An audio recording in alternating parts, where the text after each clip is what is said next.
Picture this. You're lying in bed, scrolling through endless YouTube videos, desperately searching for something that will finally help your brain shut off and drift into peaceful sleep. But here's the thing. What if I told you that one of the most chaotic, irreverent animated shows on television actually contains some of the most intricate, soothing lore that's perfect for bedtime listening? Tonight, we're diving deep into the surprisingly complex world of Family Guy, exploring the hidden depths, character backstories, and interconnected mysteries that will gently carry you off to dreamland. You might be wondering how a show known for its cutaway gags and crude humor could possibly be relaxing. But trust me, when you peel back the layers of chaos and focus on the underlying mythology, Family Guy reveals itself to be a masterpiece of world building that's been quietly developing for over 2 decades. So get comfortable, dim those lights, and let me take you on a journey through Quahog that you've never experienced before. Let's start with the Griffin family home itself, that iconic house at 31 Spooner Street. This isn't just any ordinary suburban dwelling. There is a character in its own right, with a history that stretches back generations. The house has witnessed countless adventures, housed multiple families, and even survived being completely destroyed and rebuilt. There's something deeply comforting about the consistency of this space. The way the living room layout never changes, how the kitchen remains a constant gathering place for the family's most important moments. The basement of the Griffin house holds particular significance in the show's lore. It's not just where Peter keeps his exercise equipment that he never uses. It's been a fallout shelter, a laboratory, a secret hideout, and even a portal to other dimensions in various episodes. The basement represents the hidden depths beneath the surface chaos of the Griffin family life, much like how this very video represents the hidden depths beneath Family Guy's surface comedy. Speaking of Peter Griffin, let's explore the surprisingly complex psychology of this seemingly simple character. Peter isn't just a bumbling father figure. He's a man with deep-seated insecurities, childhood trauma, and an almost childlike wonder about the world around him. His relationship with his father, Mickey McFinnigan, shaped his entire worldview.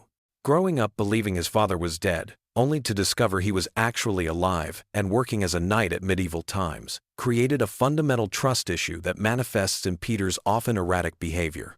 Peter's various career changes throughout the series aren't just random plot devices, they represent his constant search for identity and purpose. From his time as a toy factory worker, to his stint as a fisherman, from his brief period as a country music star, to his role as a brewery owner. Each job represents a different facet of Peter's personality trying to emerge. The fact that he always returns to the brewery suggests that, deep down, Peter understands that consistency and routine are what truly matter in life. The relationship between Peter and his wife Lois is built on a foundation that runs much deeper than surface-level attraction. Lois Schmidt Griffin comes from incredible wealth and privilege, yet she chose to marry a blue-collar worker and embrace a middle-class lifestyle. This decision speaks to her character's core values. She prioritizes love, family, and authenticity over material comfort. Her occasional moments of frustration with Peter aren't signs of a failing marriage, but rather natural responses to the challenges of loving someone unconditionally. Lois's musical talents, her piano playing and singing abilities, represent her artistic soul that she's never fully abandoned despite becoming a full-time mother and wife. These moments when she plays piano in the living room are some of the show's most genuinely peaceful scenes, offering viewers a glimpse into the quieter, more contemplative side of the Griffin household.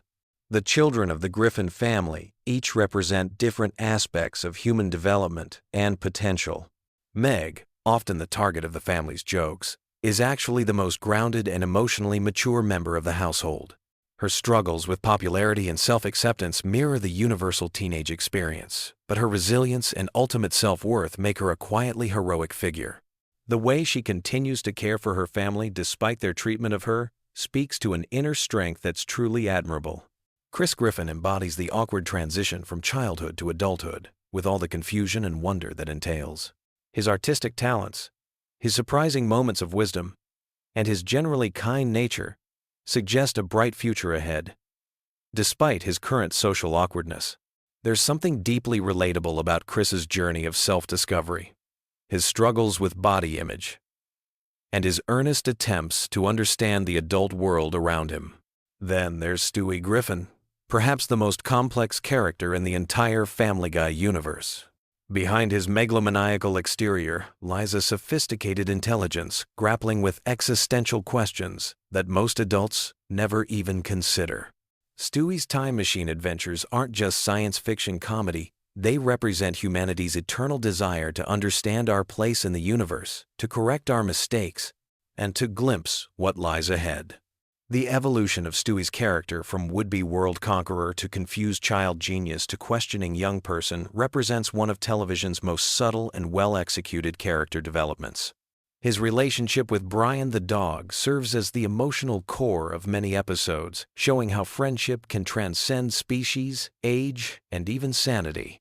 Brian Griffin deserves special attention in any discussion of Family Guy lore.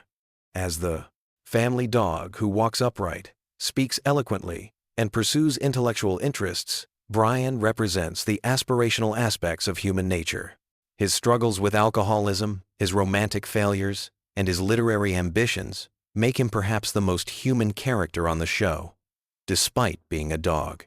Brian's backstory, including his time as a stray in Austin, Texas, and his eventual adoption by the Griffin family, speaks to themes of belonging and found family that resonate deeply with viewers. His college education, his liberal political views, and his artistic pretensions might make him seem pretentious, but they also represent the very human desire for self-improvement and intellectual growth. The recurring characters of Quahog create a rich tapestry of small-town life that feels both familiar and fantastical. Glenn Quagmire, the Griffin's neighbor, might seem like a one-dimensional character focused on his pilot career and romantic pursuits, but deeper examination reveals a man grappling with loneliness and searching for genuine connection. His antagonistic relationship with Brian stems from philosophical differences that reflect real-world political and social divisions. Cleveland Brown's friendship with Peter represents the kind of loyal, enduring male friendship that many viewers find deeply comforting. Despite moving away to star in his own show and eventually returning, Cleveland's bond with Peter remains unchanged, speaking to the timeless nature of true friendship. Their shared history, from high school through adulthood, creates a sense of continuity and stability in an otherwise chaotic world. Joe Swanson's story as a disabled police officer adds layers of representation and resilience to the show's universe.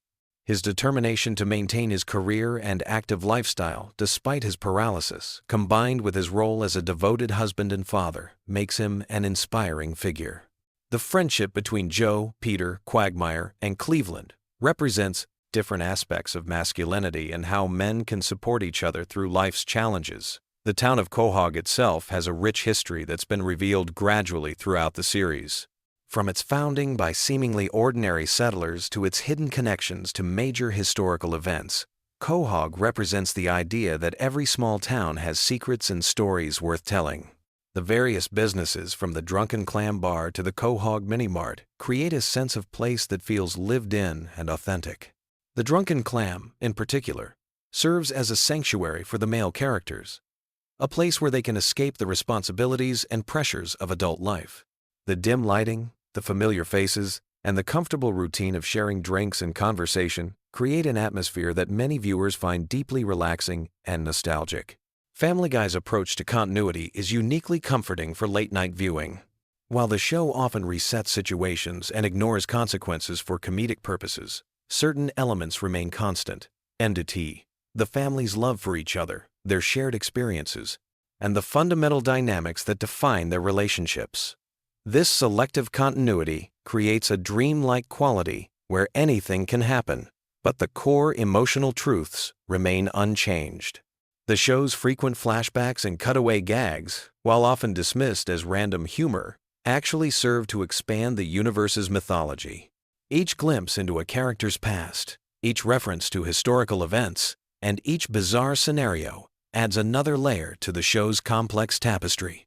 These moments create a sense that the characters have rich, full lives beyond what we see in the main episodes.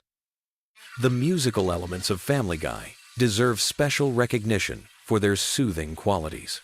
From Lois's piano performances to the elaborate musical numbers that occasionally take over entire episodes, music serves as a unifying force in the Griffin household. These musical moments often reveal character, emotions, and relationships in ways that dialogue alone cannot, creating some of the series' most genuinely touching scenes. The show's treatment of holidays and traditions provides a comforting structure that mirrors real family life. Christmas episodes, Halloween specials, and birthday celebrations create anchor points throughout the series, giving viewers familiar touchstones that feel like returning home. The way the Griffin family celebrates these occasions, with all their chaos and love, reflects the messy reality of actual family gatherings. Peter's various schemes and adventures, while often absurd, follow certain patterns that create a sense of predictability within unpredictability. His enthusiasm for new projects, his inevitable complications, and his family's support, despite their exasperation, create a comfortable rhythm that's perfect for relaxation. There's something deeply satisfying about knowing that no matter how crazy Peter's latest idea gets, everything will work out in the end. The relationship between the Griffin family and their extended family members adds another layer of complexity to the show's lore. Lois's wealthy parents, the Pewterschmidts, represent old money and social expectations, while Peter's working-class background creates natural tensions that many viewers can relate to. These family dynamics play out over multiple episodes and seasons, creating long-term storylines that reward dedicated viewers. The show's occasional ventures into science fiction and fantasy elements expand the universe beyond the boundaries of realistic suburban life. Time travel episodes, alternate dimension stories, and encounters with supernatural beings suggest that the Family Guy universe operates on different rules than our own, where anything is possible, and wonder lurks around every corner. As we wind down our journey through Family Guy's hidden depths, it's worth reflecting on what makes this chaotic comedy so unexpectedly soothing when viewed through the lens of lore and continuity. Perhaps it's the underlying message that families, despite their flaws and conflicts, ultimately stick together. Maybe it's the comfort of familiar characters and settings that feel like old friends. Or possibly it's the show's ability to find humor and humanity in even the most absurd situations. The Griffin family, for all their dysfunction and chaos, represents something fundamentally hopeful about human nature. They make mistakes, they hurt each other's feelings, they get into ridiculous situations, but they always come back together. They forgive, they support each other, and they continue to grow and change as individuals while maintaining their core family bond. So as you close your eyes tonight, let your mind wander through the streets of Quahog, past the familiar houses and landmarks, into the warm glow of 31 Spooner Street, where a family gathers each evening, sharing meals, stories, and love, despite all their imperfections. In that comfortable, chaotic, deeply human space, perhaps you'll find the peace and rest you've been searching for. Sweet dreams. And remember, no matter how crazy life gets, there's always home. There's always family, and there's always tomorrow to try again. The lore of Family Guy reminds us that even in the most unlikely places, we can find stories worth telling, characters worth loving, and moments worth treasuring. Rest well, knowing that somewhere in the animated universe, the Griffin family continues their eternal dance of chaos and love, providing comfort to viewers around the world who find solace in their familiar dysfunction and unwavering devotion to each other. Have you ever wondered why Family Guy was actually canceled twice before becoming one of the most successful animated shows in television history? Or why Seth MacFarlane almost died in the September 11th attacks, but a twist of fate involving a hangover literally saved his life? Today we're diving deep into the hidden world of Family Guy lore that will completely change how you watch this iconic show. Most people think they know everything about the Griffin family, but the truth is, there are layers of secrets, controversies, and mind-blowing, behind-the-scenes stories that Fox never wanted you to discover. From voice actors who were replaced without anyone noticing, to episodes that were banned from ever airing again, we're about to uncover the most shocking Family Guy secrets that have been hiding in plain sight for over 2 decades. But first, let me blow your mind with something that happened before the show even premiered. Seth MacFarlane was supposed to be on American Airlines Flight 11 on September 11, 2001, the same flight that crashed into the North Tower of the World Trade Center. He had a ticket, his bags were packed, and he should have been on that plane. But here's the crazy part that nobody talks about. He overslept because he was hungover from a party the night before. That hangover literally saved his life and changed the entire trajectory of television comedy. Think about it for a second. If MacFarlane had made that flight, there would be no Family Guy, no American Dad, no The Orville, no billion-dollar animation empire. One night of partying in 2001 accidentally preserved one of the most influential creators in modern entertainment. But that's just the beginning of how strange and interconnected the Family Guy universe really gets. Let's start with something that will mess with your head every time you watch the show from now on. Mila Kunis, the voice of Meg Griffin, was only 14 years old when she started voicing the character. 14. She literally grew up recording in that booth, and her voice changing during puberty became part of Meg's character development. But here's the part that's even more insane. She lied about her age to get the job. When Kunis auditioned, she told the casting directors she was 18. She figured by the time they found out the truth, she'd already be established in the role. Her gamble paid off, but it created a bizarre situation where a teenage girl was voicing sexual jokes in adult situations that she wasn't even old enough to fully understand. The writers had to be careful about what lines they gave Meg because they had a minor in the recording booth. Speaking of voice acting mysteries, here's something that will make you question everything you think you know about the show's consistency. Phyllis Diller, the legendary comedian, was originally supposed to be the voice of Peter's mother, Thelma Griffin. She recorded several episodes worth of dialogue before the creators decided to kill off the character and replace her with Alex Borstein voicing Peter's new mother-in-law, Barbara Puderschmidt. But the weirdest part isn't that they changed voice actors, it's that they kept some of Phyllis Diller's recorded lines and mixed them with Alex Borstein's voice work in certain episodes. If you listen carefully to some of the early season episodes, you can actually hear the subtle differences in vocal tone and delivery that reveal this hidden voice actor swap that most fans never noticed.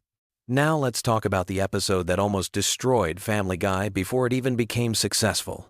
The episode called When You Wish Upon a Weinstein was considered so controversial that it was pulled from Fox's lineup and didn't air until years later on Cartoon Network. The episode dealt with Peter wanting his family to convert to Judaism because he believed Jewish people were naturally good with money. The controversy wasn't just about the content, it was about the timing. This episode was supposed to air just months after the September 11th attacks, when religious tensions were at an all-time high. Fox executives were terrified that the episode would spark protests, boycotts, and potentially violent reactions. They locked the episode away and pretended it didn't exist for nearly 3 years. But here's what makes this story even more complex. Seth MacFarlane fought tooth and nail to get the episode aired because he believed it was actually pro-Jewish and was celebrating Jewish culture rather than mocking it. He felt that Fox was being cowardly and missing the point of the satire entirely. The battle over this one episode created a rift between MacFarlane and Fox executives that influenced how the show was handled for years afterward. This brings us to one of the most shocking secrets in Family Guy history. The show was actually canceled twice, and both times it came back from the dead through pure accident. The first cancellation happened after season 2, because Fox executives thought the show was too expensive to produce and wasn't attracting the right demographic. They wanted younger viewers, but Family Guy was primarily watched by college students and adults. Here's where it gets interesting. After the cancellation, Cartoon Network picked up the reruns and started airing them late at night. The show found its audience in this late-night slot, with viewers who were exactly the demographic Fox had been trying to reach. College students would come home from parties and watch Family Guy marathons until sunrise. The show became a cultural phenomenon through syndication, something that had never happened before with an animated series. The DVD sales were equally shocking. The first season DVD became one of the best-selling television DVDs of all time, outselling many major Hollywood movies. Fox executives couldn't ignore the numbers anymore. They had accidentally created a gold mine and then thrown it away. The revival of Family Guy, after its first cancellation, changed how television networks think about syndication and DVD sales forever. But the second cancellation is even more bizarre. After bringing the show back, Fox canceled it again after season 4 because they claimed it wasn't performing well in its Sunday night time slot. What they didn't tell anyone was that they were deliberately sabotaging the show by moving it around the schedule constantly. Some episodes aired on different nights without any promotion, making it nearly impossible for fans to keep track of when new episodes were airing. Seth MacFarlane was so frustrated with Fox's treatment of the show that he seriously considered moving Family Guy to a different network entirely. Comedy Central and Cartoon Network both made offers to pick up the series, which would have been unprecedented at the time. The idea of a major animated series switching networks mid-run had never happened before. What saved Family Guy the second time wasn't fan campaigns or DVD sales. It was the iTunes revolution. When Family Guy episodes became available for digital purchase, they consistently ranked as some of the most downloaded television content. Fox suddenly realized they had a digital goldmine on their hands and brought the show back for a third time. Now let's dive into some character secrets that will change how you see the Griffin family forever. Brian Griffin, the talking dog, was originally supposed to be much more of a background character. Seth MacFarlane voices Brian himself, and the character was initially just meant to provide occasional witty commentary. But MacFarlane found that Brian's voice came so naturally to him that he started writing more and more scenes for the character. Here's the mind-bending part. Brian Griffin is essentially Seth MacFarlane's alter ego. Almost every political opinion, cultural reference, and intellectual observation that comes out of Brian's mouth reflects MacFarlane's actual views. When Brian goes on rants about politics, religion, or social issues, you're literally hearing Seth MacFarlane's personal opinions filtered through a cartoon dog character. This became controversial when fans started to notice that Brian was becoming increasingly preachy and self-righteous in later seasons. Critics accused MacFarlane of using the character as a mouthpiece for his liberal political views, turning Family Guy into a platform for his personal agenda. The backlash became so intense that MacFarlane actually killed off Brian in a shocking episode, only to bring him back a few episodes later after massive fan outrage. But the Brian death episode reveals something even more interesting about how Family Guy operates behind the scenes. The writers had been planning Brian's temporary death for over a year, and they deliberately leaked fake spoilers to throw fans off the scent. They created elaborate fake scripts and even recorded fake voice acting sessions to maintain the secrecy of their plan. Stewie Griffin presents another layer of hidden complexity that most viewers completely miss. The character was originally designed to be a one-dimensional villain baby who wanted to kill his mother and take over the world. But as the show evolved, Stewie became more complex, and his sexuality became a subject of constant speculation and debate. Seth MacFarlane has given contradictory statements about Stewie's sexual orientation over the years, sometimes saying the character is gay, sometimes saying he's too young for sexuality to matter, and sometimes saying it's deliberately ambiguous. But here's what most people don't know. There are actually two different versions of Stewie, depending on who he's interacting with. When Stewie talks to Brian, he's portrayed as intelligent, sophisticated, and possibly gay. When he interacts with his family members, he's more like a regular baby with occasional moments of evil genius behavior. This isn't accidental. It's a deliberate, creative choice that reflects how different people see us differently in various relationships and contexts. The Stewie and Brian dynamic became so popular that entire episodes started focusing exclusively on their adventures together. These episodes, often called road trip episodes by fans, consistently rank among the most popular Family Guy episodes of all time.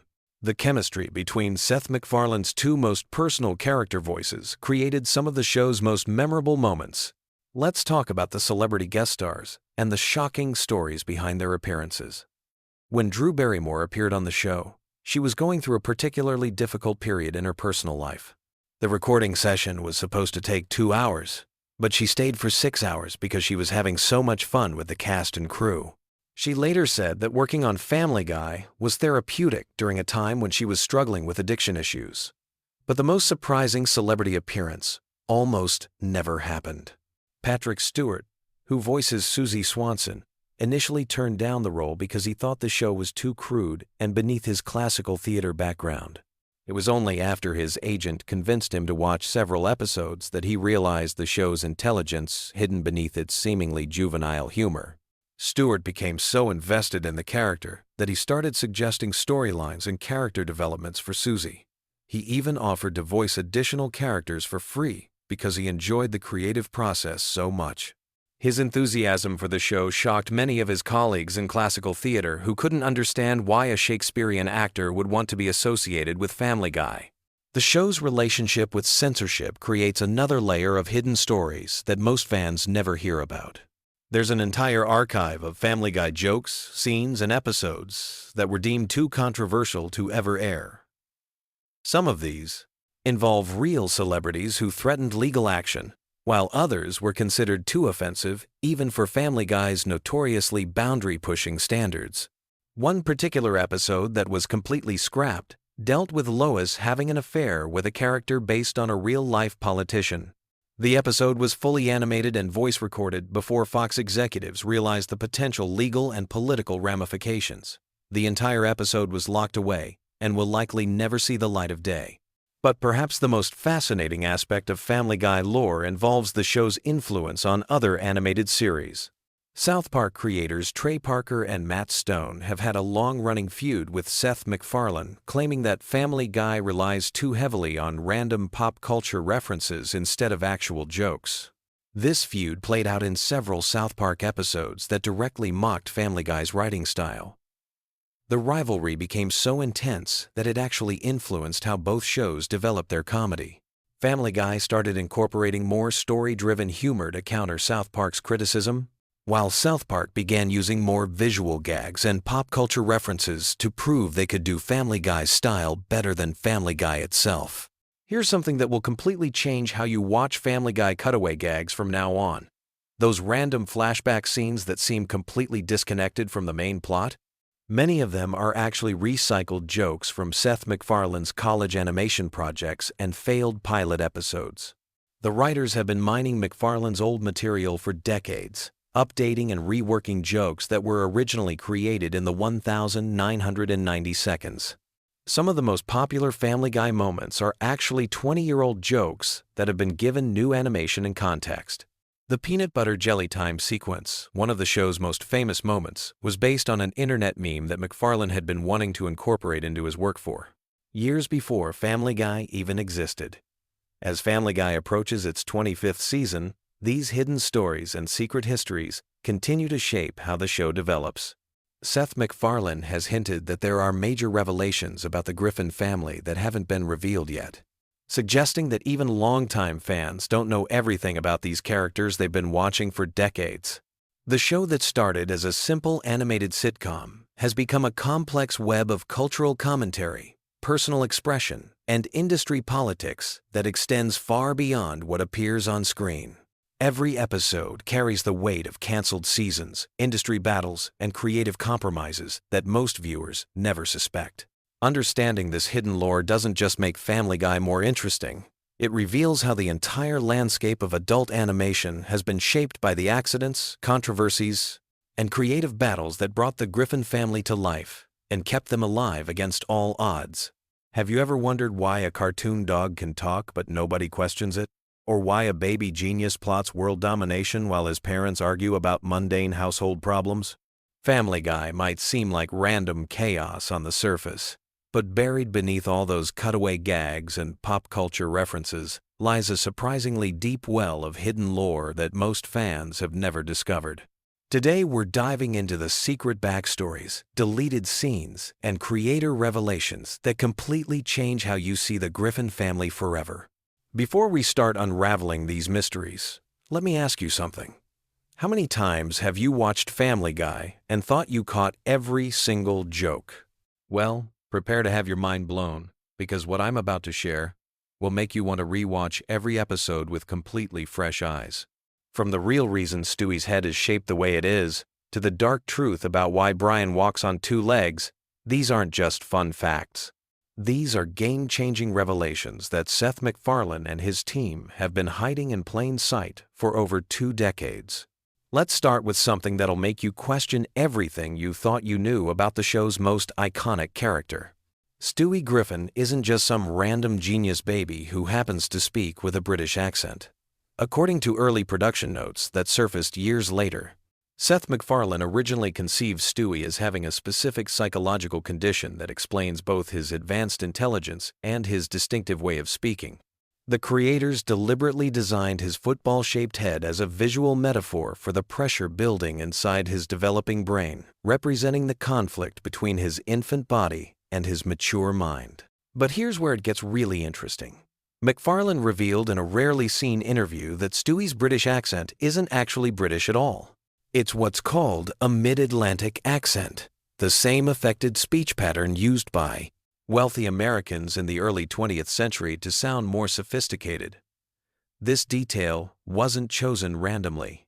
The creators wanted to show that even as a baby, Stewie is already performing a version of himself, putting on airs to match his intellectual superiority complex. Now, you might be thinking this is just creative interpretation, but wait until you hear about the episodes that never made it to air. There was an entire storyline planned for Season 3 that would have revealed Stewie's accent comes from his obsession with old Hollywood films that he watches late at night when the family is sleeping. The episode would have shown him mimicking Cary Grant and Katharine Hepburn movies, explaining both his sophisticated vocabulary and his theatrical mannerisms.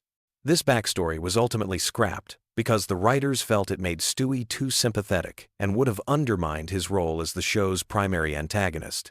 Speaking of characters with hidden depths, let's talk about Brian Griffin. Most people assume he's just a talking dog who drinks martinis and considers himself an intellectual. But the real lore behind Brian is much darker than you might expect. In the show's original pitch Bible, Brian wasn't always an anthropomorphic character.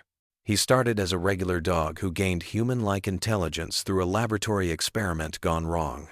This origin story was briefly referenced in early episodes through subtle visual cues that most viewers missed entirely. Remember how Brian occasionally displays knowledge about topics that would be impossible for a regular dog to understand? That's not just for comedic effect. The writers planted clues throughout the series, suggesting that Brian retains fragmented memories from his time as a test subject. His alcoholism isn't just a character quirk for adult humor. It's actually his way of coping with the psychological trauma of having his consciousness artificially altered. The constant drinking helps suppress the disturbing memories of his transformation, which is why he becomes increasingly anxious and neurotic when he's sober for extended periods. This connects to another piece of hidden lore that completely reframes Brian's relationship with the Griffin family.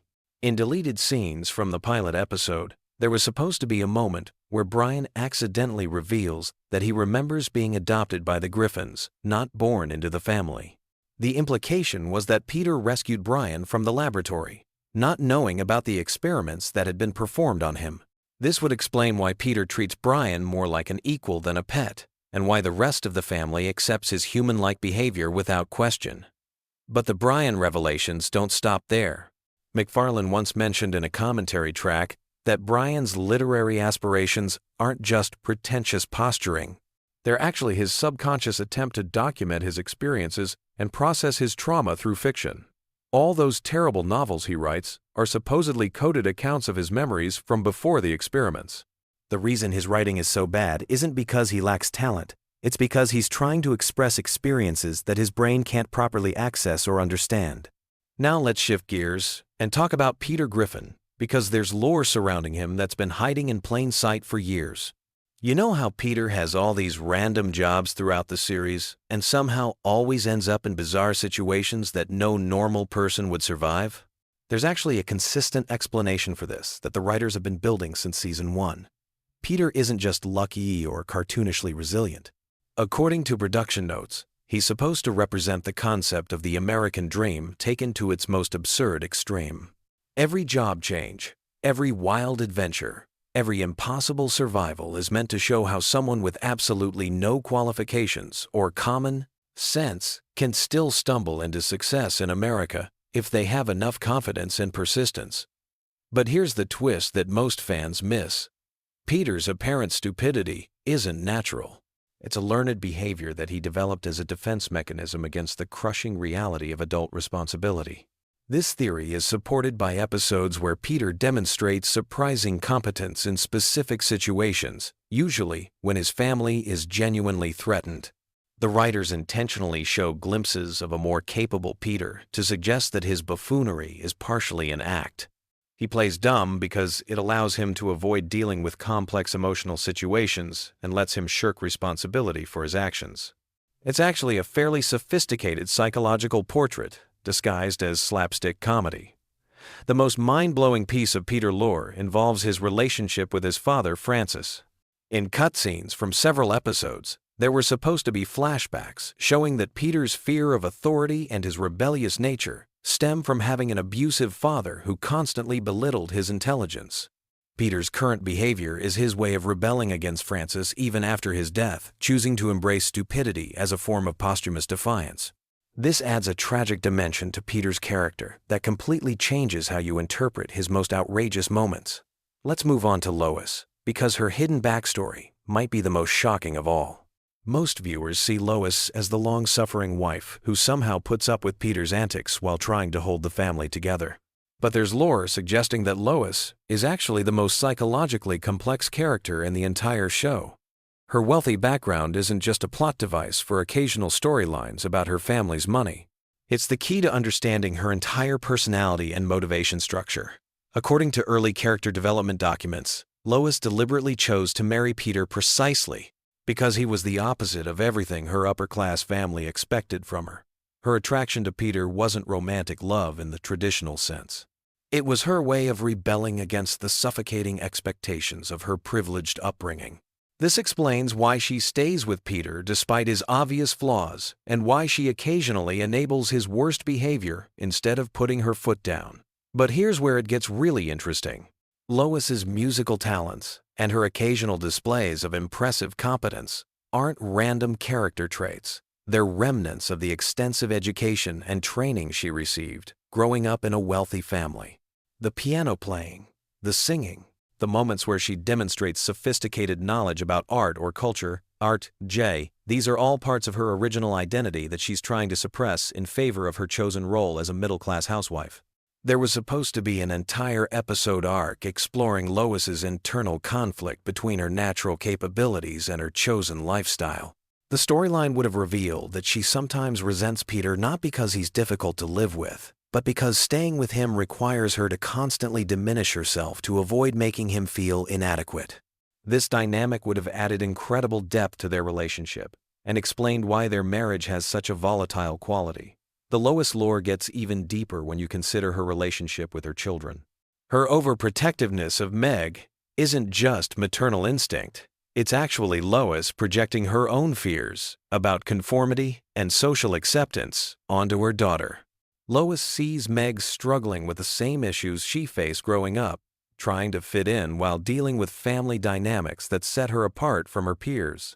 The reason Lois sometimes fails to defend Meg effectively is because she's reliving her own teenage trauma through her daughter's experiences. Now we need to talk about Meg, because there's lore surrounding her character that's both heartbreaking and brilliant. Everyone knows that Meg serves as the family scapegoat, constantly bullied and ignored by everyone around her. But according to Seth MacFarlane's original vision, Meg's role in the family isn't accidental. She's deliberately positioned as the emotional lightning rod that keeps the rest of the family functional. In early scripts, there were scenes showing that Meg is actually aware of her role as the family punching bag and has made a conscious decision to accept it because she understands that her family needs someone to blame for their problems. This makes Meg arguably the most mature and self-sacrificing member of the Griffin family, which completely reframes every joke made at her expense. The writers planted subtle clues throughout the series, suggesting that Meg has incredible inner strength and resilience that she hides from everyone around her.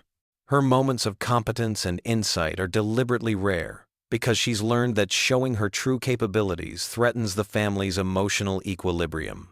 When Meg does stand up for herself, it usually creates chaos that ultimately gets resolved by her returning to her scapegoat role. There's also lore suggesting that Meg's unpopularity at school isn't entirely natural. Some episodes hint that she's unconsciously sabotaging her own social relationships because she's terrified of abandoning her family role. If Meg became popular and confident, she'd have to confront the fact that her family's treatment of her is abusive rather than merely unfortunate. It's easier for her to believe that she deserves the treatment she receives than to acknowledge that her family is fundamentally dysfunctional. The most devastating piece of Meg lore comes from deleted scenes, showing her keeping a secret journal where she documents all the cruel things her family says and does to her. But instead of expressing anger or hurt, the journal entries show Meg trying to understand and justify their behavior, constantly blaming herself for not being good enough to earn their love and respect. This transforms Meg from a simple comedy target into a genuinely tragic character whose story reflects real issues about family scapegoating and emotional abuse. Let's talk about some of the broader lore that affects the entire show's universe. Family Guy takes place in a world where cartoon logic applies, but there are consistent rules governing how that logic works. The cutaway gags aren't just random non sequiturs. They're actually windows into alternate realities or parallel dimensions that exist alongside the main Family Guy universe. This explains why the characters in cutaways sometimes have different personalities, or why historical events play out differently than in real life. Seth MacFarlane confirmed in interviews that he conceived the cutaway structure as a way to explore infinite possibilities within the show's framework. Each cutaway represents a potential timeline or alternative version of reality where different choices led to different outcomes. This means that every absurd scenario we see in a cutaway is actually happening somewhere in the broader Family Guy multiverse. This multiverse concept also explains some of the show's apparent continuity errors. When characters die and then reappear later, or when major events get reset without explanation, it's not sloppy writing. It's the show jumping between different dimensional versions of the Griffin family. The Brian death and resurrection storyline was actually a deliberate exploration of this concept, showing viewers what happens when the timeline gets significantly altered. There's also lore about Quahog itself that most viewers never notice. The town isn't just a generic setting for the Griffin family's adventures. It's specifically designed to represent a kind of American purgatory where nothing ever really changes or progresses. The residents of Quahog are stuck in perpetual cycles of the same mistakes and conflicts, which is why the characters can experience dramatic growth in one episode only, to return to their baseline personalities by the next episode. The writers have hidden references throughout the series, suggesting that Quahog exists in a temporal bubble where time moves differently than in the outside world. This explains why the characters never seem to age significantly, and why technological advancement happens inconsistently. It's not that the show ignores the passage of time. It's that Quahog itself is resistant to change, trapping its residents in an eternal present where growth and development are always temporary. As we wrap up this deep dive into Family Guy's hidden lore, it's worth noting that much of this information comes from sources that aren't widely available to casual fans. Production notes, deleted scenes, creator interviews, and behind-the-scenes materials reveal a level of thought and planning that's far more sophisticated than the show's reputation might suggest. Seth MacFarlane and his team have created a rich mythology that operates beneath the surface of what appears to be simple shock humor. The next time you watch Family Guy, pay attention to the details we've discussed today. Look for the subtle clues about character motivations, the hints about hidden backstories, and the consistent internal logic that governs even the most absurd situations. You'll discover that this apparently chaotic comedy actually follows carefully constructed rules that make every character more complex and interesting than they initially appear. What's most impressive about Family Guy's hidden lore is how it enhances rather than contradicts the show's comedic elements. Understanding Stewie's psychological complexity makes his schemes funnier, not less funny. Knowing about Brian's tragic backstory adds depth to his pretentious behavior without undermining the humor. Recognizing Meg's secret strength makes her mistreatment more poignant while still allowing the jokes to land. This is the mark of truly sophisticated comedy writing. The best humor comes from characters who feel real, and situations that feel authentic, even when they're completely absurd. By building detailed backstories and consistent internal logic, the Family Guy writers created a foundation that supports both genuine emotional moments and outrageous comedic scenarios. So there you have it, the secret lore of Family Guy that changes everything about how you understand the show. From Stewie's artificial accent to Brian's laboratory origins, from Peter's defensive stupidity to Lois's suppressed identity, from Meg's conscious martyrdom to Quahog's temporal peculiarities. These hidden elements transform a seemingly simple cartoon into something much richer and more complex. Which of these revelations surprised you the most? Are there other aspects of Family Guy lore that you think deserve more attention? Let me know in the comments, and don't forget to subscribe for more deep dives into the hidden secrets of your favorite shows. Did you know that Family Guy was actually dead and buried for 3 entire years? And that the show you're watching today only exists because of DVD sales and something called Adult Swim? If you think you know everything about the Griffin family, you're about to discover some mind-blowing secrets that will completely change how you see this animated masterpiece. What I'm about to tell you goes way deeper than just random trivia. We're talking about hidden connections to other shows, real-world controversies that almost destroyed careers, and creative decisions that were so controversial they had to be completely rewritten. Some of these facts are so bizarre that even die-hard fans have never heard them. Let's start with something that will blow your mind. Family Guy didn't just get canceled once, it got canceled twice. But here's where it gets really interesting. The first cancellation happened after just 2 seasons because Fox executives thought the humor was too edgy and the ratings weren't strong enough. Seth MacFarlane was devastated. But he had no idea that this cancellation would actually make the show more popular than it had ever been while it was on the air. Here's what happened during those dark years. Adult Swim picked up the reruns and started airing them late at night. Something magical occurred. The show found its true audience. College students and young adults were staying up late, discovering this irreverent animated comedy that pushed every boundary imaginable. The ratings on Adult Swim were phenomenal. Meanwhile, DVD sales were going through the roof. People weren't just buying the DVDs, they were buying multiple copies to give as gifts. Fox executives started paying attention when they realized they were sitting on a gold mine. The show they had thrown away was generating more buzz and making more money in reruns than most of their current programming. This led to one of the most unprecedented decisions in television history. In 2005, Fox brought Family Guy back from the dead, making it the first canceled primetime series to be revived due to DVD sales and cable reruns. But the resurrection came with a price. Seth MacFarlane had moved on. He was working on other projects and wasn't sure he wanted to return to the world of Peter Griffin. Fox had to offer him an incredibly lucrative deal, including creative control and the promise to produce 2 additional animated series. This is how we eventually got American Dad and The Cleveland Show. Now let's talk about something that will make you see Stewie Griffin in a completely different light. The character was originally designed to be much more evil and sinister. In early episodes, Stewie was genuinely trying to kill Lois and take over the world.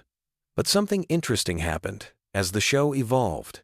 Seth MacFarlane and the writers began to soften Stewie's character, making him more of a sophisticated intellectual trapped in a baby's body rather than a genuine psychopath. This transformation wasn't accidental.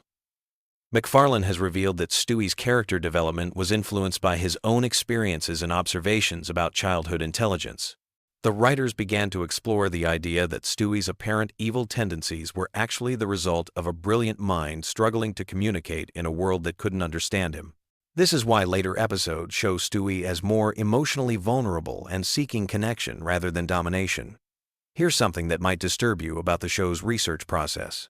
The writers of Family Guy have one of the most extensive research teams in television. They don't just make random pop culture references.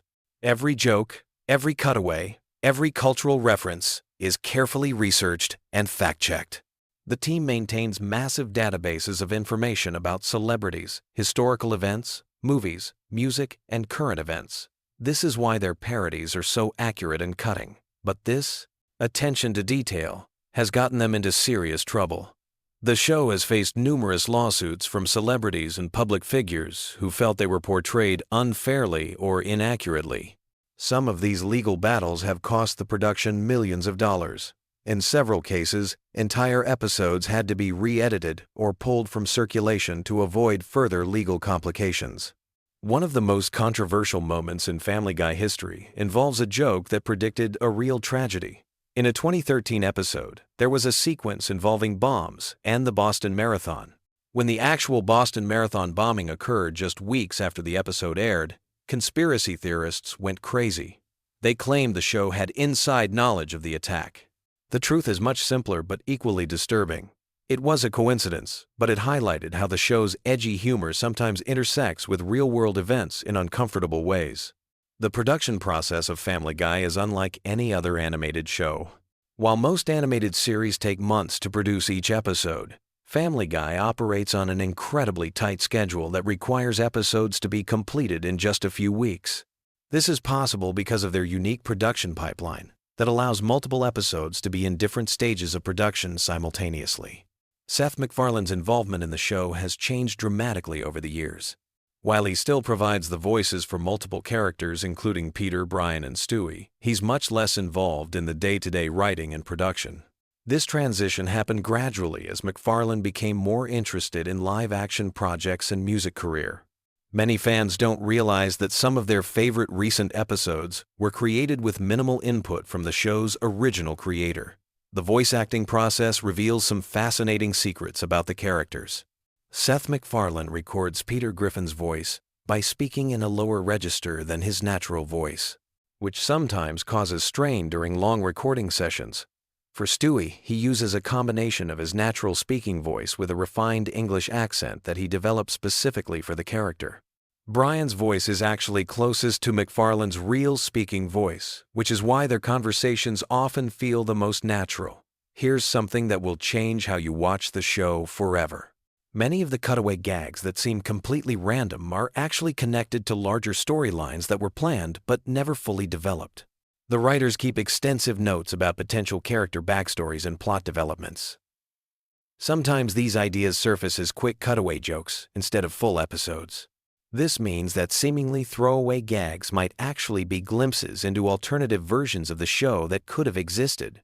The relationship between Family Guy and The Simpsons is much more complex than the surface-level rivalry that fans discuss.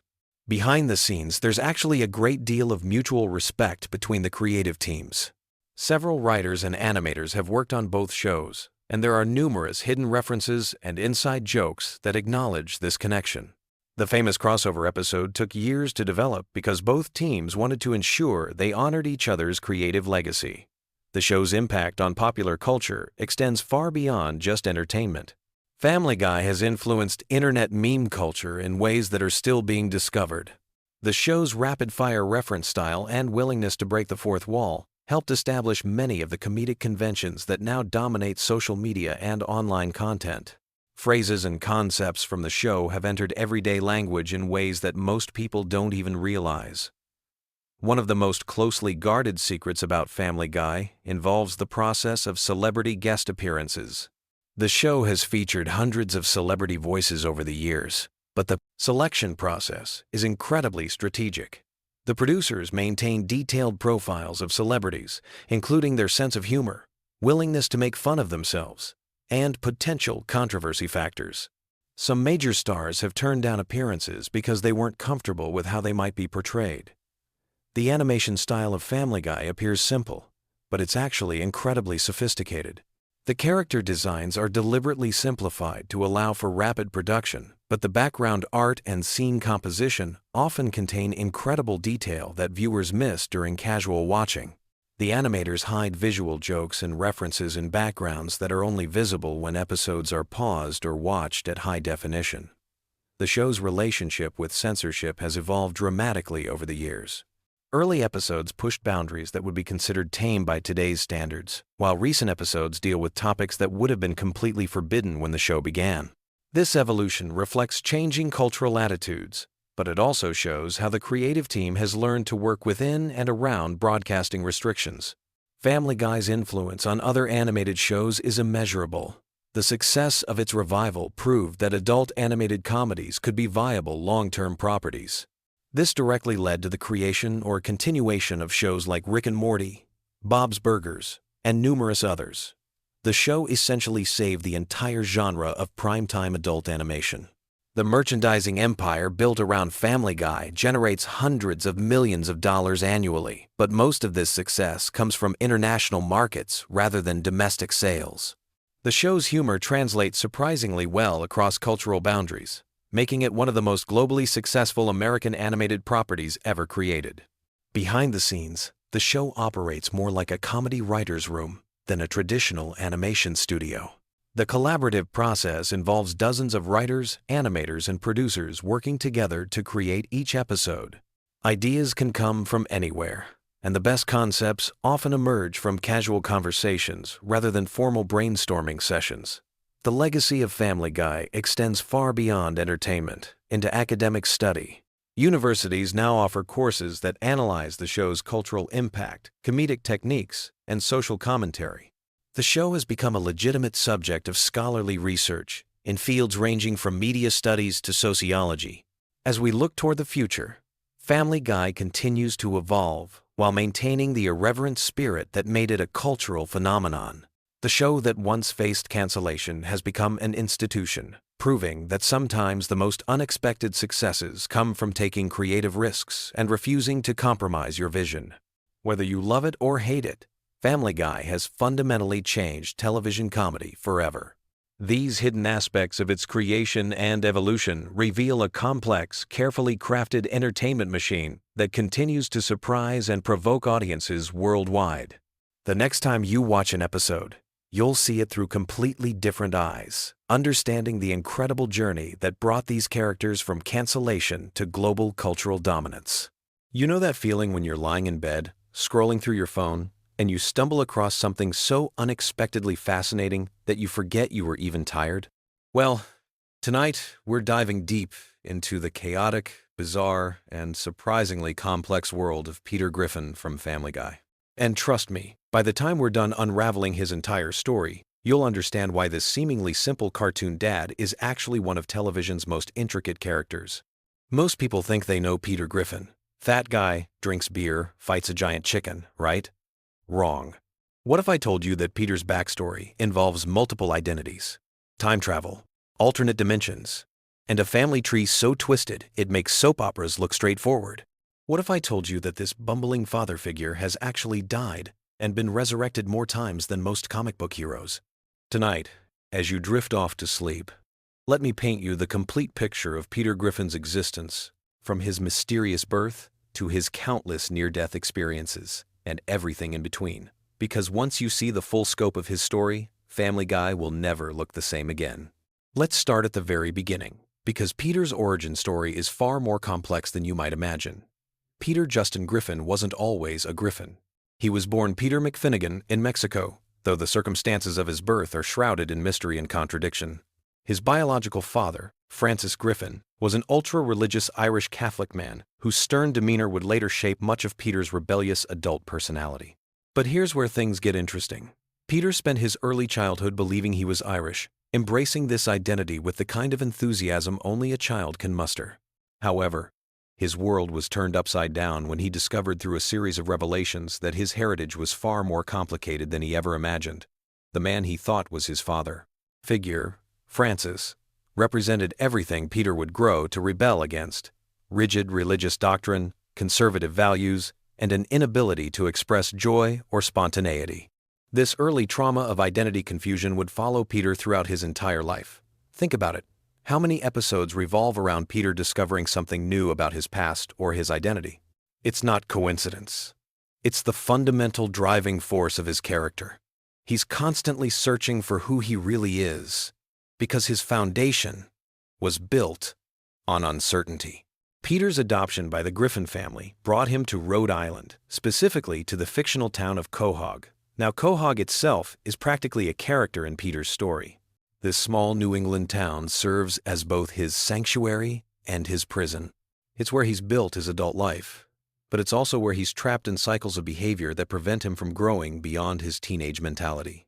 The Griffin household on Spooner Street became Peter's universe, and understanding the dynamics of this home is crucial to understanding Peter himself. His relationship with his adoptive family shaped his approach to his own family later in life. The lack of a strong father figure during his formative years explains so much about his parenting style with his own children.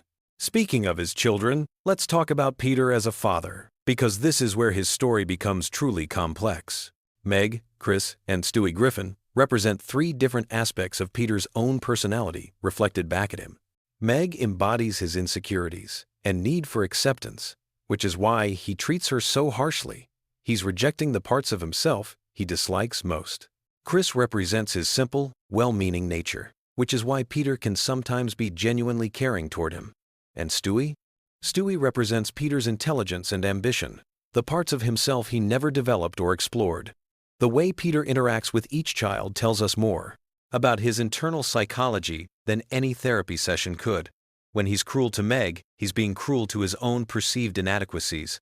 When he's protective of Chris, he's protecting his own innocence. And when he's bewildered by Stewie, he's confronting the intellectual potential he never realized. Then there's Lois. And oh boy, is their relationship a masterclass in dysfunction disguised as sitcom comedy. Lois Peterschmidt Griffin comes from wealth and privilege, everything Peter never had growing up. Their marriage represents Peter's ultimate conquest. He managed to win over someone completely out of his league, but it also represents his greatest fear, that he's not worthy of love or success. Peter's constant need to prove himself worthy of Lois drives many of his most outrageous schemes and adventures. Every time he starts a business, learns a new skill, or attempts to become famous, he's really trying to prove that Lois was right to choose him. The fact that she stays with him despite his countless failures isn't just comedy gold, it's the foundation of Peter's entire worldview. Now let's talk about Peter's professional life, because his career history reads like a resume from an alternate dimension. He's worked at a toy factory, been a fisherman, tried his hand at entertainment, and held countless other jobs. Each career change represents Peter's ongoing search for his true calling, his desperate attempt to find something that gives his life meaning beyond just being a husband and father. The Pawtucket Patriot Brewery isn't just where Peter works, it's where he found his tribe. His friendship with Glenn Quagmire, Cleveland Brown, and Joe Swanson represents the family he chose for himself. These relationships are arguably the most stable and consistent in his entire life. While his family relationships are complicated by obligation and expectation, his friendships exist purely because he enjoys these people's company. But here's what's fascinating about Peter's friend group. They're all fundamentally broken in their own ways, just like him. Quagmire's hypersexuality, Cleveland's passive nature, and Joe's physical limitations all serve as mirrors for different aspects of Peter's own struggles with masculinity, ambition, and physical insecurity. The infamous chicken fights with Ernie the Giant Chicken deserve special attention because they represent something deeper than just absurd comedy. These epic battles symbolize Peter's relationship with obstacles in general. Instead of finding reasonable solutions to problems, Peter's instinct is to meet challenges head-on with disproportionate force and stubbornness. The chicken fights are metaphors for how Peter approaches every conflict in his life, with excessive energy, poor planning, and a refusal to back down even when he's clearly outmatched. Peter's death and resurrection experiences are another crucial element of his story that often gets overlooked. He's technically died multiple times throughout the series, only to return as if nothing happened. These deaths aren't just reset buttons for the show. They represent Peter's resilience and his refusal to let anything, including mortality, keep him down. Each resurrection reinforces his belief that he's somehow special, somehow protected, which feeds into his often reckless behavior. The alternate timeline and dimension episodes reveal even more about Peter's character. When we see versions of Peter from different realities, we're seeing the paths his life could have taken under different circumstances. Some versions are more successful, others are more tragic, but they're all recognizably Peter at their core. This suggests that regardless of circumstances, certain aspects of his personality are fundamental and unchangeable. Peter's relationship with authority figures throughout the series follows a consistent pattern that traces back to his complicated relationship with his biological father, Francis. Whether he's dealing with his boss, Mr. Weed, later Angela, or any government official, Peter's default response is rebellion.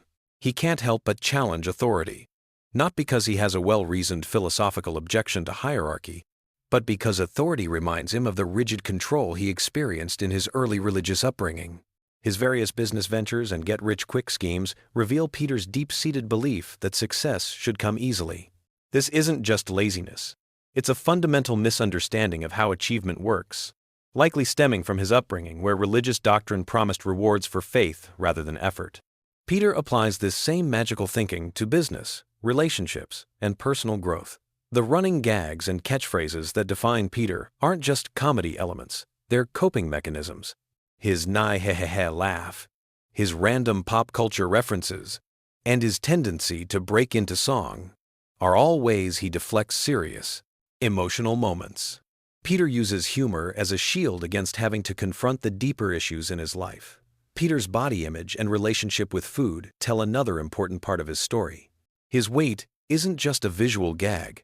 It represents his relationship with comfort and self-control. Food is Peter's primary source of comfort, his go-to solution for stress, boredom, and emotional pain. His eating habits are directly tied to his emotional state, which is why dramatic moments in his life often involve food in some way. The flashback episodes that show Peter at different ages reveal how his core personality traits were established early and have remained remarkably consistent. Young Peter displays the same impulsiveness, the same need for attention, and the same difficulty with authority that define adult Peter. This consistency suggests that Peter's behavior isn't really about his circumstances. It's about deeply ingrained patterns of thinking and responding to the world. Peter's occasional moments of genuine wisdom and insight are perhaps the most revealing aspects of his character. When he drops his usual antics and speaks from the heart, we see glimpses of the person he could be if he wasn't so afraid of being vulnerable. These moments are rare, but they show that Peter's intelligence and emotional capacity are much greater than his usual behavior suggests. His relationship with popular culture and media consumption reflects modern society's relationship with information and entertainment.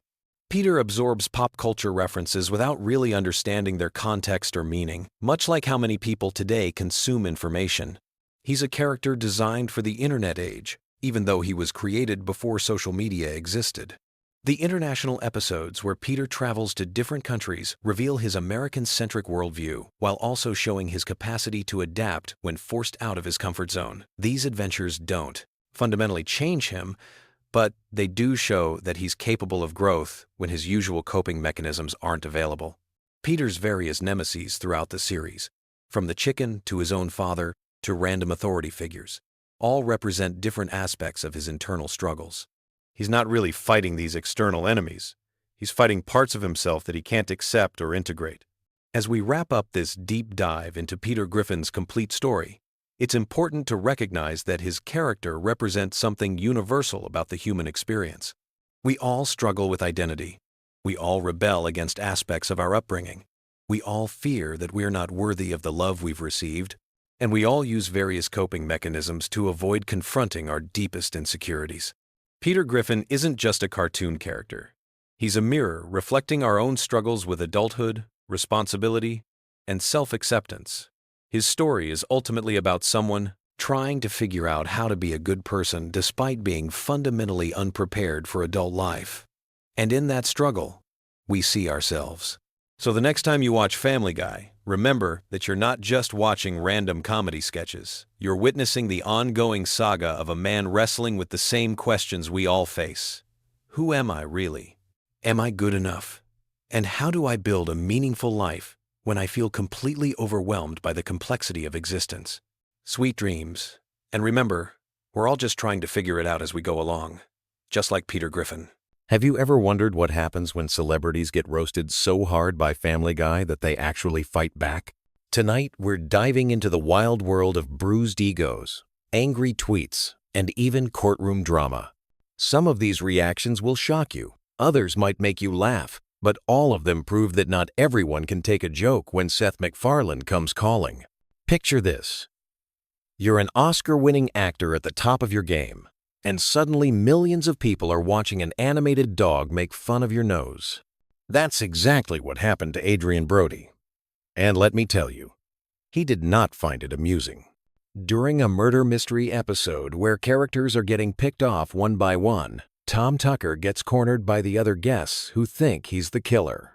When they finally take him down, someone delivers this brutal line about casting Brody in a movie adaptation, basically saying nobody would want to watch it. But Family Guy wasn't finished with poor Adrian yet.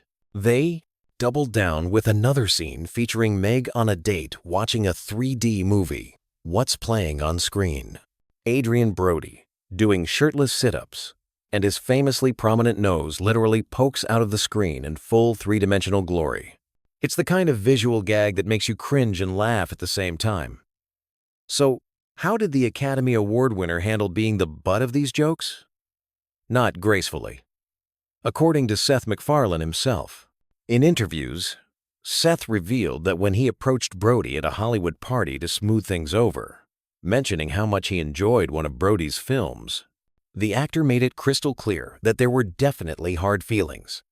No amount of compliments about his work could undo the sting of those animated jabs.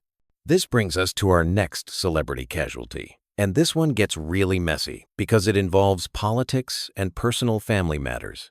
Sarah Palin found herself in Family Guy's crosshairs during an episode where Chris goes on a date with a girl who has Down syndrome. During their dinner conversation, the girl casually mentions her family background, specifically that her mother used to be the governor of Alaska. Now, unless there's another former Alaskan governor out there with a child named Ellen, this was clearly aimed at Sarah Palin and her family situation. The timing made this particularly sensitive because Palin's son, who has Down syndrome, was only 2 years old at the time. The Palin family's reaction was swift and fierce. Sarah took to social media calling Family Guy a pathetic cartoon and labeling the creators heartless jerks. But she didn't stop there. She appeared on television talk shows, describing the writers as cruel and cold-hearted people who had crossed a line by making jokes about the disabled community. Family Guy fired back through Seth MacFarlane, who pointed out something interesting during his own television appearance. The character making those comments was actually voiced by Andrea Friedman, an actress who herself has Down syndrome. This actress later clarified that she felt the joke was directed at Sarah Palin personally, not at people with disabilities, and she even suggested that Palin simply didn't have a sense of humor about the situation. But sometimes Family Guy doesn't even need to directly target someone to cause controversy. Chloe Grace Moretz learned this the hard way when she became collateral damage in an internet phenomenon. During an episode where Peter decides to lose weight so he can ride a roller coaster, he sets his sights on looking as good as a character called Legs Go All the Way Up Griffin. This character was basically a visual gag. All legs with no torso. The joke itself had nothing to do with Moretz, but someone online photoshopped her picture to match this character design, and the image went viral across social media platforms. While the internet found it hilarious, Moretz definitely didn't.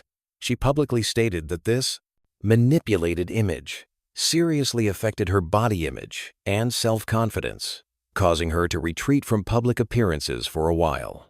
The cruel irony is that Family Guy never even mentioned her name, but she still got caught in the crossfire of internet culture. Speaking of crossing lines, Family Guy once ventured into territory so sensitive that it sparked outrage from disability advocates, religious groups, and grieving family members alike. They decided to create a school play episode featuring Terry Schiavo, the woman who became the center of one of America's most heartbreaking right-to-die legal battles. In typical Family Guy fashion, they turned this tragic real-life situation into a musical number performed by preschoolers. The kids sang cheerful songs with lyrics comparing Schiavo to an expensive plant that should just be unplugged. Even within the show, Brian questioned whether it was too soon for such material. But that didn't stop the episode from airing. The backlash was immediate and intense. Terry's own brother, Bobby Schindler Jr., was so furious about what he saw as insensitive treatment of his family's tragedy that he actually called for Fox to cancel Family Guy entirely. Religious groups and disability advocates joined the chorus of criticism, arguing that some subjects should be off-limits, even for satirical comedy. Now, Getting roasted by Family Guy hits different when you're a comedian yourself. Rachel Bloom, creator and star of Crazy Ex-Girlfriend, discovered this firsthand during an episode where Brian impulsively marries a woman with cancer. The storyline gets complicated when the woman's cancer goes into remission, leaving Brian stuck in a marriage he never really wanted. To make matters worse for Brian, his new wife gains weight, develops some unpleasant habits, and constantly gushes about her favorite television show. That's where Family Guy took their shot at Bloom's creation, having the character describe Crazy Ex-Girlfriend in dismissive terms, focusing on a musical number about menstruation, and suggesting that watching such shows makes someone unattractive and unlikable. Bloom's reaction was more nuanced than outright fury, but she definitely wasn't laughing. She pointed out that the scene reeked of male condescension, essentially equating appreciation for her show with being an undesirable woman. While she didn't launch a full-scale public campaign against Family Guy, her response made it clear that she felt the jab was rooted in sexist assumptions about female-created content. Sometimes, though, celebrities handle Family Guy roasts with unexpected maturity. Dax Shepard found himself on the receiving end of a quick but cutting intelligence joke during an episode where Brian discovers he has a brain tumor. When the family learns the tumor is benign and debates whether Brian should have surgery, someone quips about whether Dax Shepard turned out all right, clearly questioning his intelligence. Rather than ranting on social media or giving angry interviews, Shepard took a different approach. He brought up the joke directly with Seth MacFarlane during an appearance on his own podcast. He acknowledged that he understood the writers weren't trying to be malicious and recognized the nuanced nature of comedy, but he was honest about the fact that it still stung a little. This mature, direct conversation probably earned him more respect than any angry response could have. One of the most interesting cases involves James Woods, who went from being Family Guy's most willing participant to eventually walking away from the show entirely. For years, Woods not only tolerated being parodied but actively participated, voicing an exaggerated version of himself in multiple episodes. He played up his persona as a chaotic, scheming character who would steal identities, fake his own death, and constantly torment the Griffin family. Woods initially embraced the self-parody, even refusing payment because he genuinely enjoyed making fun of himself. This collaboration worked brilliantly for both parties, giving Family Guy a celebrity who was game for anything while allowing Woods to show his sense of humor. But by 2018, something changed. Woods became more politically vocal on social media, and when Family Guy offered him another episode, he turned it down. He tweeted that he felt the new material was too politically biased, and worse than being offensive, it simply wasn't funny anymore. He accused the show of becoming mean-spirited rather than genuinely comedic. After that public criticism, Woods disappeared from Family Guy entirely, marking the end of one of their most successful celebrity partnerships. The most extreme legal response came from Carol Burnett, who decided that if Family Guy was going to use her intellectual property, she was going to make them pay for it literally. The controversy stemmed from a brief scene where Quagmire visits an adult bookstore, and viewers catch a glimpse of Burnett's iconic charwoman character from her classic sketch show working as a janitor. The appearance lasted maybe 2 seconds and seemed relatively harmless by Family Guy standards, but Burnett saw it as a serious violation of her rights. She filed a lawsuit against Fox, claiming copyright infringement and misuse of her character without permission. She wasn't seeking a small settlement either. Reports indicated she wanted somewhere between $2 and $6 million in damages. The legal system didn't side with Burnett, however. Judge Dean Pregerson dismissed the case, ruling that Family Guy was protected under First Amendment parody provisions. Interestingly, though, the judge did note that while the show was legally protected, he found the scene distasteful and offensive to Burnett personally. So while she didn't win any money, she did get judicial acknowledgement that her feelings were valid. These reactions reveal something fascinating about celebrity culture and comedy boundaries. Some stars, like Dax Shepard and initially James Woods, showed they could laugh at themselves and engage constructively with satirical content. Others, like Adrian Brody and Sarah Palin, felt genuinely hurt and responded with public criticism. Still, others like Carol Burnett saw legal violations that needed addressing through the court system. What makes Family Guy's celebrity controversies particularly interesting is how they reflect broader conversations about comedy, free speech, and personal dignity in the digital age. When a show has millions of viewers and endless social media amplification, even a brief joke can follow someone around for years.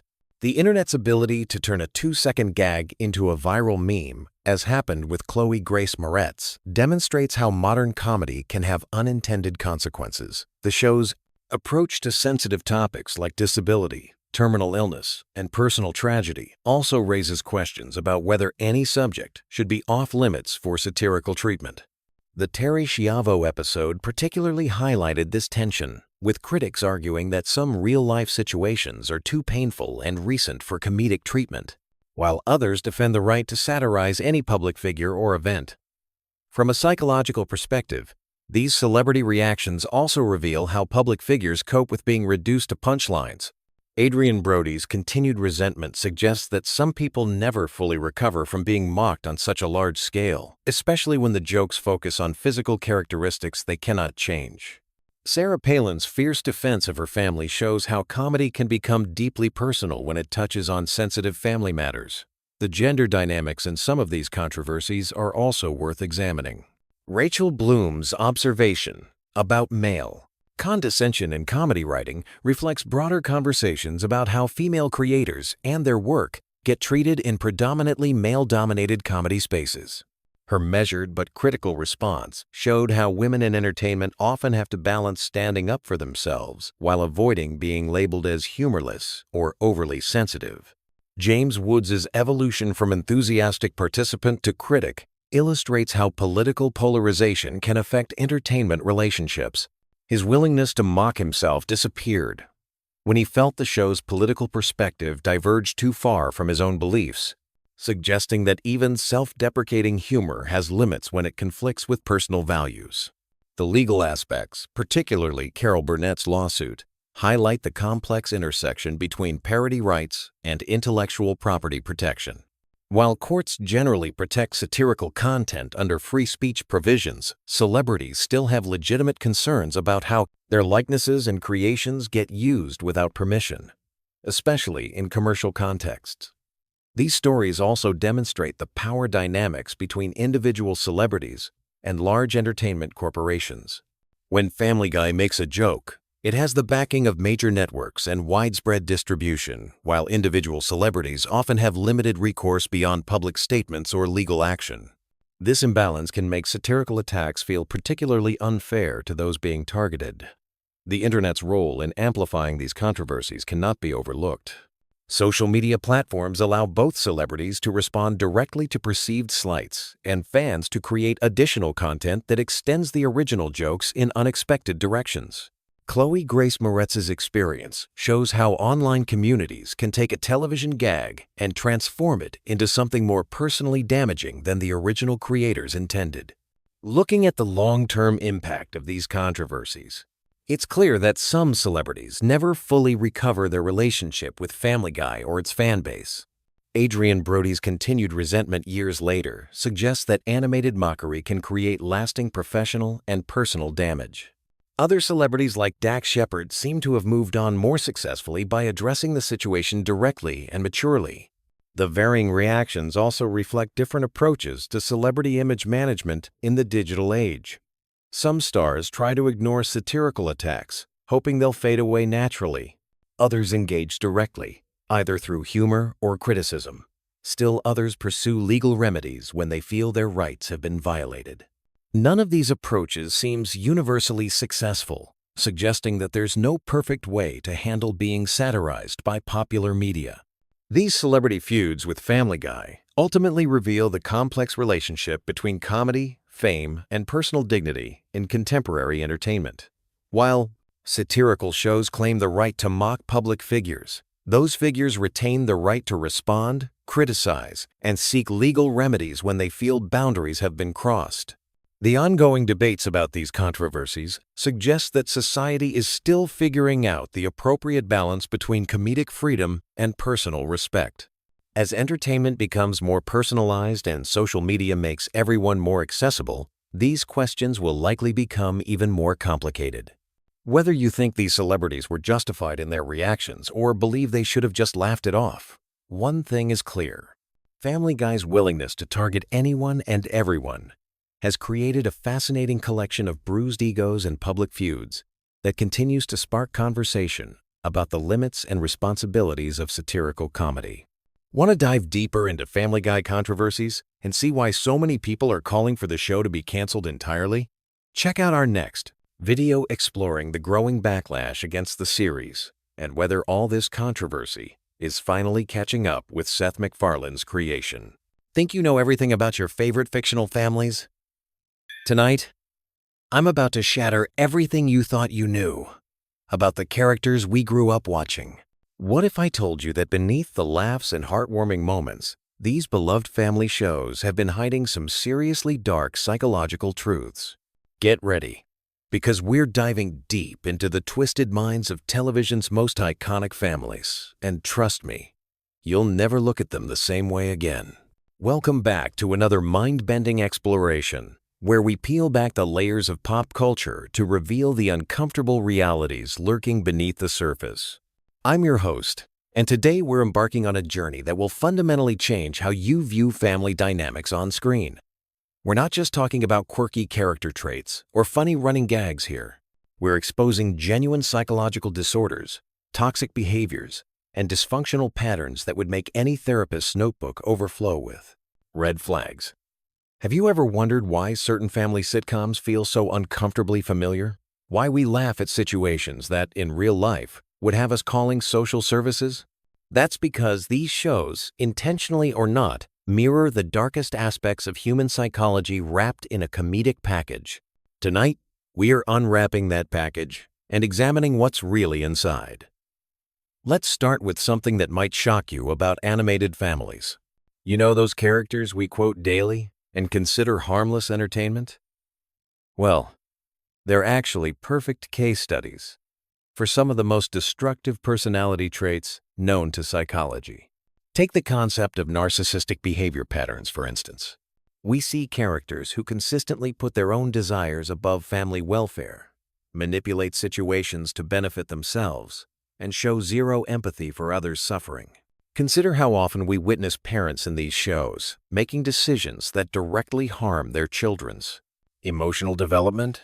They dismiss their kids' feelings, mock their aspirations, and create environments where psychological safety doesn't exist. Yet we laugh because it's presented as comedy. The truth is, if these behaviors occurred in real families, we'd recognize them as forms of emotional abuse. But the darkness goes deeper than individual character flaws. These shows often normalize dysfunction by presenting it as typical family life. Children viewers internalize these relationship patterns as normal, potentially carrying these toxic blueprints into their own future families. It's a cycle that perpetuates unhealthy dynamics across generations, all disguised as entertainment. Let's examine the phenomenon of scapegoating within fictional families. There's almost always that one family member who bears the brunt of everyone else's dysfunction. They become the emotional dumping ground, the target of ridicule, and the convenient explanation for all family problems.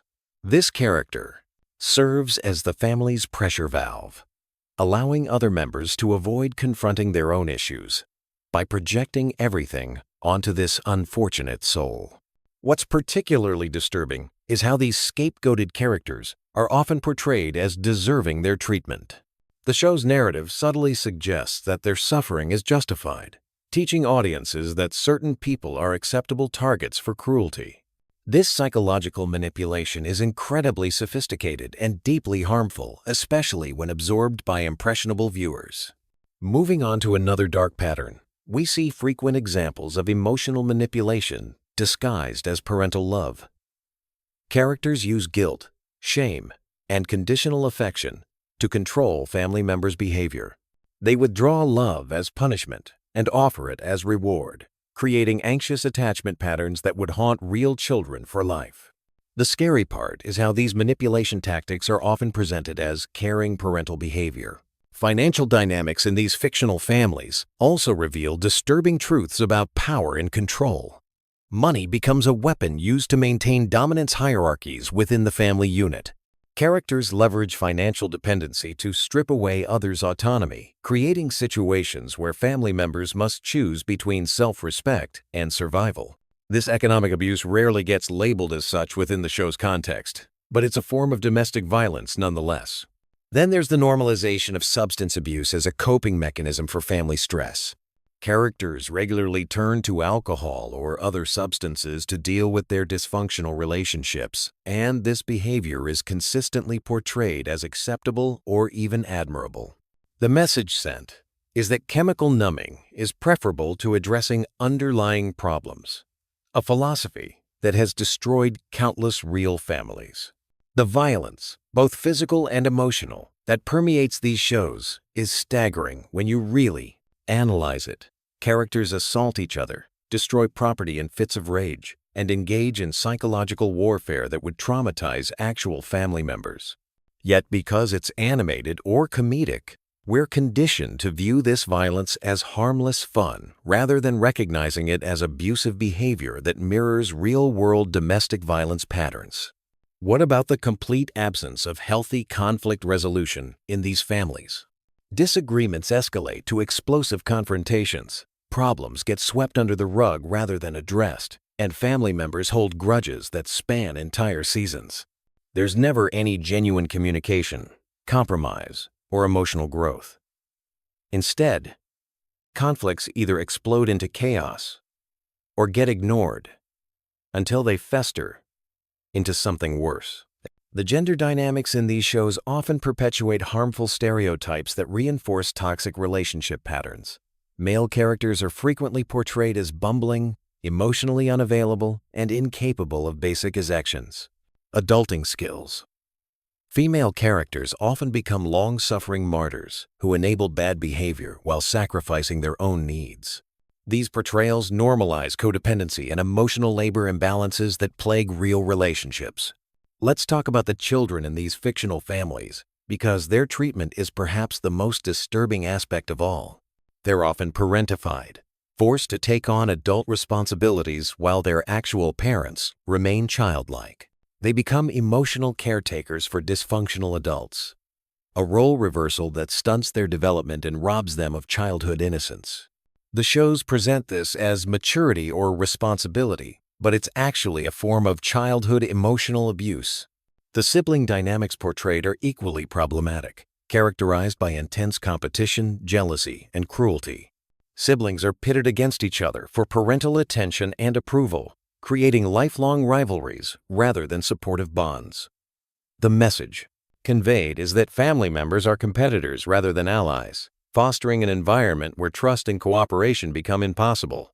Privacy and personal boundaries are consistently violated in these fictional families. Characters rifle through each other's belongings, eavesdrop on private conversations, and invade personal space without consequence. This normalized boundary violation teaches viewers that family members don't deserve privacy or respect, setting up expectations that healthy relationships cannot meet. The way mental health issues are handled in these shows is particularly troubling. Characters displaying clear signs of depression, anxiety, or other psychological conditions are mocked rather than supported. Their struggles become punchlines rather than opportunities for compassion and understanding. This portrayal stigmatizes mental health challenges and discourages seeking help. Perhaps most disturbing is how these shows handle consequences for toxic behavior. Characters rarely face meaningful repercussions for their harmful actions. They might receive temporary comeuppance, but by the next episode, they're back to their destructive patterns without any real change or growth. This lack of consequences suggests that toxic behavior is acceptable as long as you're family. The enablement that occurs within these family systems is staggering. Instead of holding destructive family members accountable, other characters make excuses, cover up problems, and adapt their own behavior to accommodate dysfunction. This teaches viewers that enabling is loving, and that challenging toxic behavior is disloyal, perspectives that trap people in abusive relationships. Financial irresponsibility is often glorified in these shows, with characters making impulsive decisions that endanger their family's security. Yet there are rarely long-term consequences for these choices, sending the message that financial stability is unimportant and that someone else will. always clean up the mess. This attitude contributes to cycles of poverty and instability in real families. The constant chaos and unpredictability in these fictional homes would be traumatic for real children. There's no stability, security, or peace. Instead, children live in environments where they never know what crisis will erupt next, what mood their parents will be in, or whether their basic needs will be met. This chronic stress would cause lasting developmental damage in reality. What's particularly insidious is how these shows use humor to make abuse palatable. When terrible behavior is packaged as comedy, our psychological defenses are lowered. We laugh at situations that should horrify us, gradually becoming desensitized to toxicity. This comedic reframing is a powerful tool that makes dysfunction seem normal and acceptable. The isolation these fictional families experience from healthy outside relationships is another red flag. They rarely maintain friendships or connections with functional people who might challenge their toxic patterns. This isolation prevents reality testing and allows dysfunction to flourish unchecked, much like how abusive relationships cut victims off from support systems. The power dynamics within these families are often rigidly hierarchical and authoritarian rather than collaborative and democratic. Decisions are made by whoever has the most power, regardless of how those decisions affect other family members. This teaches children that relationships are about dominance and submission, rather than mutual respect and partnership. Educational neglect is rampant in these fictional families, with parents showing little interest in their children's learning or development. Academic achievement is either ignored or mocked, extracurricular activities are dismissed as unimportant, and intellectual curiosity is discouraged. This attitude toward education perpetuates cycles of underachievement and limits children's future opportunities. The way these shows handle emotions is deeply problematic.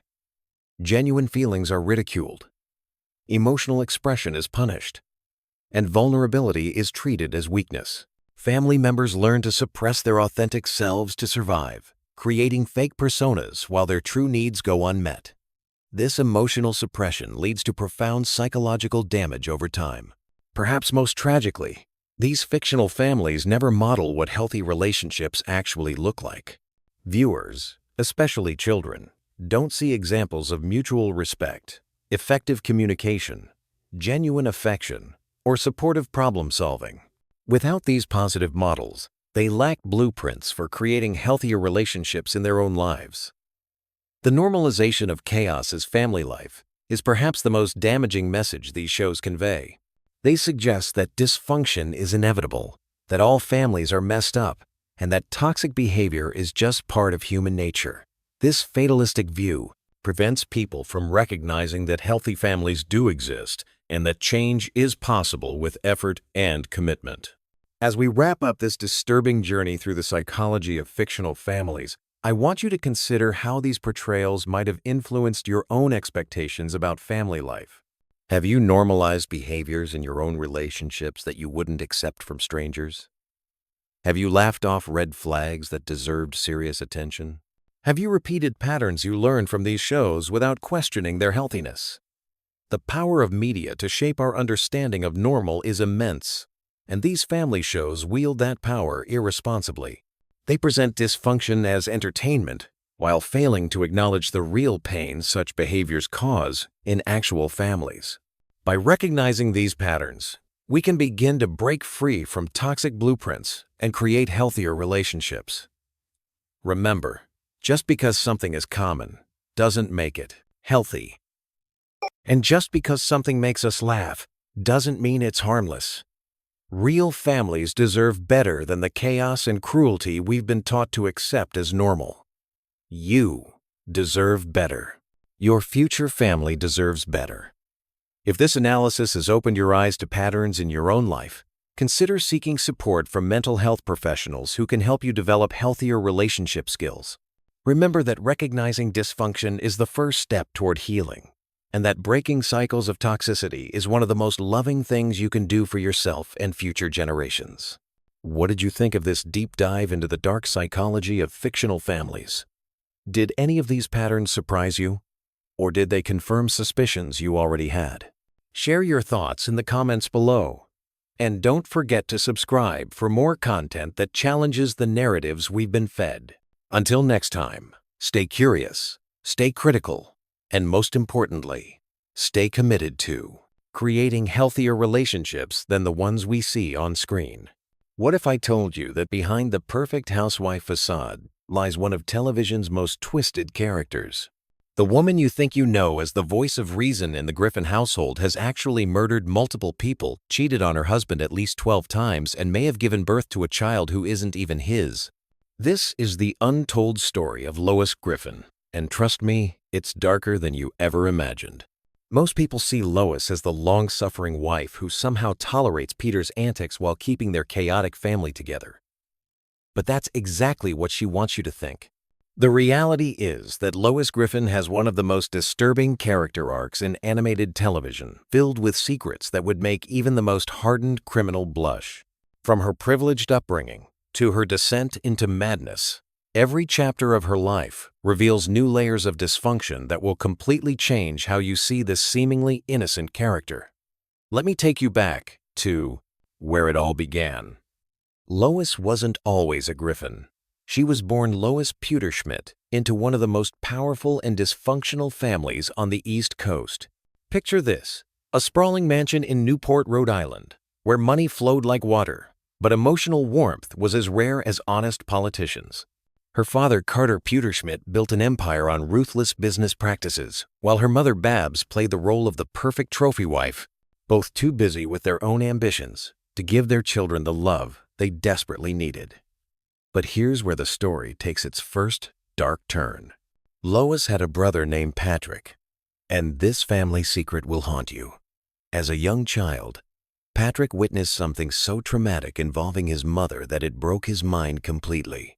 Carter's solution wasn't therapy or family healing. He had his own son shipped off to a mental institution and erased from family history like he never existed. This wasn't just neglect.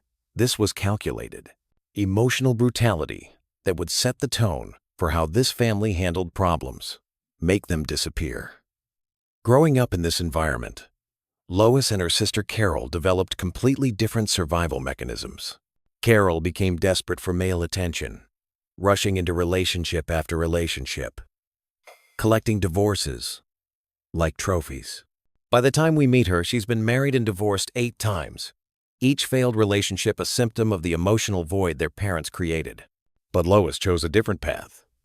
Rebellion disguised as conformity. As a teenager, Lois discovered a passion for modeling. For once, she had found something that made her feel alive, something that was hers. But when a legitimate modeling contract was offered, Carter crushed her dreams without hesitation. His exact words were chilling. His daughter would not lower herself to such work. This wasn't parental protection. This was control, masked as concern for social status. And this moment planted the first seeds of the resentment that would later explode into her adult dysfunction. College became Lois's escape hatch, but instead of finding freedom, she found chaos. At Kent State University, she threw herself into everything her controlling father had forbidden. She partied with reckless abandon, broke every rule she could find, and made choices that would haunt her for decades. The most shocking of these was starring in an adult film, not for money or fame, but as the ultimate act of rebellion against her family's pristine image. Think about the psychology here. This wasn't some wild phase or momentary lapse in judgment. This was a young woman so damaged by emotional neglect and control that she was willing to do anything to feel like she had agency over her own life. The fact that she shared this secret so casually with a reporter she barely knew tells us everything about her desperate need for authenticity in a life built on lies and appearances. But the real bombshell comes when we examine how she met Peter Griffin. Here's where the story becomes almost too bizarre to believe. Peter wasn't some college boyfriend or family friend. He was literally hired as a pool boy to clean her family's estate. Picture the scene. The refined daughter of a billionaire family falls for a man whose greatest talent is making fart jokes. On the surface, it looks like a classic opposites attract romance. But dig deeper, and you'll see the psychological warfare at play. Lois choosing Peter wasn't love at first sight. It was the nuclear option in her war against her father's expectations.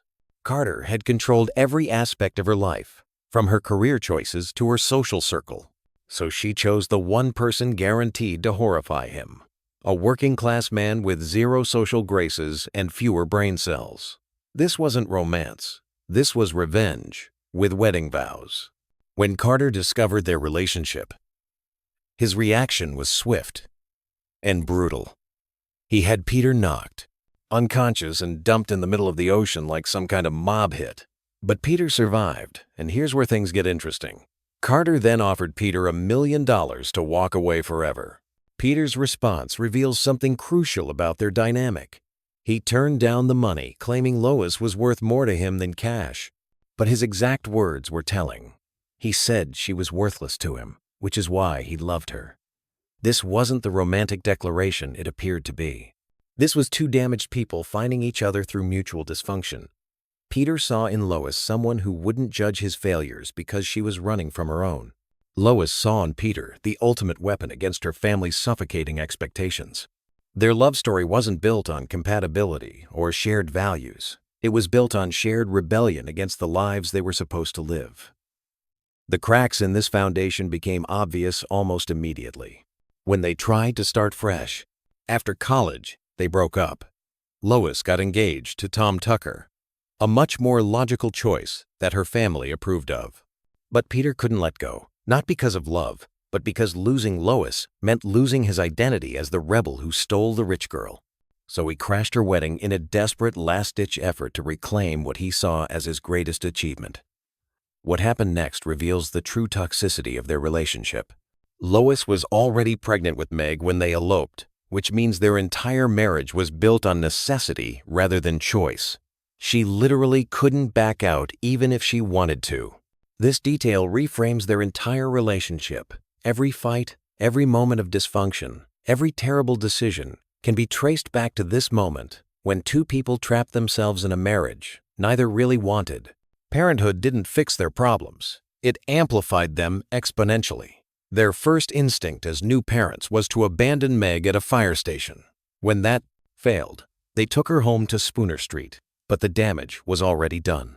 This child represented everything wrong with their relationship. Unplanned, unwanted, and a constant reminder of the life neither had chosen. As more children arrived, Lois's parenting style became increasingly unhinged. With Meg, she started as a protective mother, but gradually became cruel and dismissive. The most heartbreaking example is when Meg pours her heart out, telling Lois she loves her, and Lois can't bring herself to say it back. This isn't just poor parenting. This is emotional abandonment that mirrors her own childhood trauma. But Meg isn't the only victim of Lois's maternal dysfunction.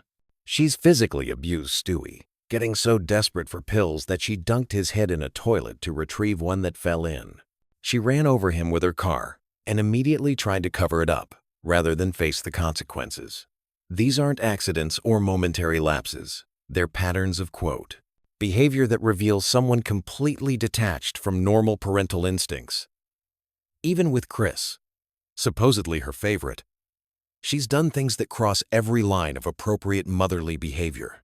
When rumors spread that he was involved with an attractive teacher, instead of shutting down the inappropriate speculation, she confirmed it herself. This isn't protective parenting. This is a woman so desperate for attention that she'll exploit her own children to get it. The drug addiction storyline reveals just how far Lois has fallen from her privileged upbringing. This isn't recreational use or social experimentation. This is full-blown addiction that turns her into a criminal. She starts dealing drugs, becomes a kleptomaniac, and eventually graduates to violent crime. The woman who grew up in mansions is now poisoning baristas and kidnapping innocent people to maintain her position as the best customer at a coffee shop. But perhaps the most disturbing aspect of Lois's character is her complete moral flexibility. She runs for mayor claiming to fight corruption, then immediately becomes as corrupt as the person she replaced. She allows oil companies to dump waste in the city's water supply for money. This isn't political compromise. This is selling out an entire community for personal gain.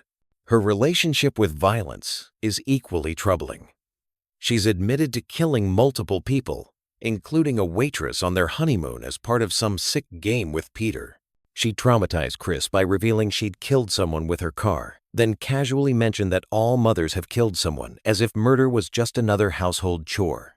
The pattern becomes clear when you look at her complete story. Every major decision in Lois's life has been driven by one of two motives: rebelling against her family's expectations, or covering up the consequences of previous rebellions.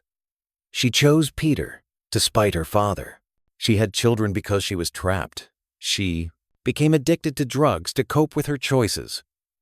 She turned to crime to support her addictions. Each step led inevitably to the next in a downward spiral that shows no signs of stopping. Her infidelity adds another layer to this psychological profile. Lois hasn't just cheated on Peter occasionally. She's been systematically unfaithful throughout their entire marriage. She's had affairs with Bill Clinton, rock stars from the 80s, and even Peter's own half-brother. The most shocking revelation is her admission that Chris might not even be Peter's biological son, the result of an affair with actor Philip Seymour Hoffman. This isn't a woman struggling with temptation. This is someone who views marriage vows as suggestions rather than commitments. Her pattern of cheating reveals someone incapable of genuine intimacy, constantly seeking validation from new partners because she's never resolved the emotional damage from her childhood. The psychological implications become even more disturbing when you consider her relationships with Brian and Quagmire. Both men have been obsessed with her for years, and in alternate timelines, she's married both of them. This suggests that her appeal isn't based on genuine connection, but on some kind of emotional unavailability that draws damaged men to her like moths to a flame. Her bisexual tendencies, while potentially representing healthy sexual exploration, fit the same pattern. She kisses women impulsively, fantasizes about running away with female cashiers, and engages in passionate encounters with friends' wives. But these aren't expressions of genuine sexual identity. They're more rebellion, more ways to shock and transgress against social expectations. As Lois ages, the consequences of her choices begin catching up with her.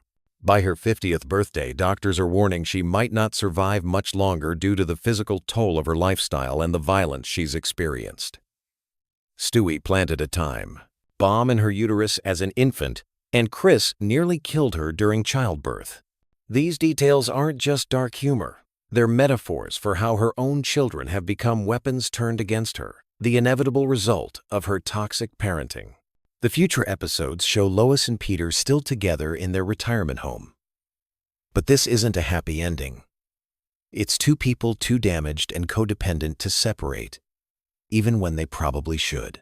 Their adult children push them into assisted living, suggesting that even as grown-ups, the Griffin kids can't wait to get their parents out of their lives. But here's what makes Lois truly fascinating as a character. She's not entirely unsympathetic. Every terrible thing she's done can be traced back to the emotional neglect and control she experienced as a child.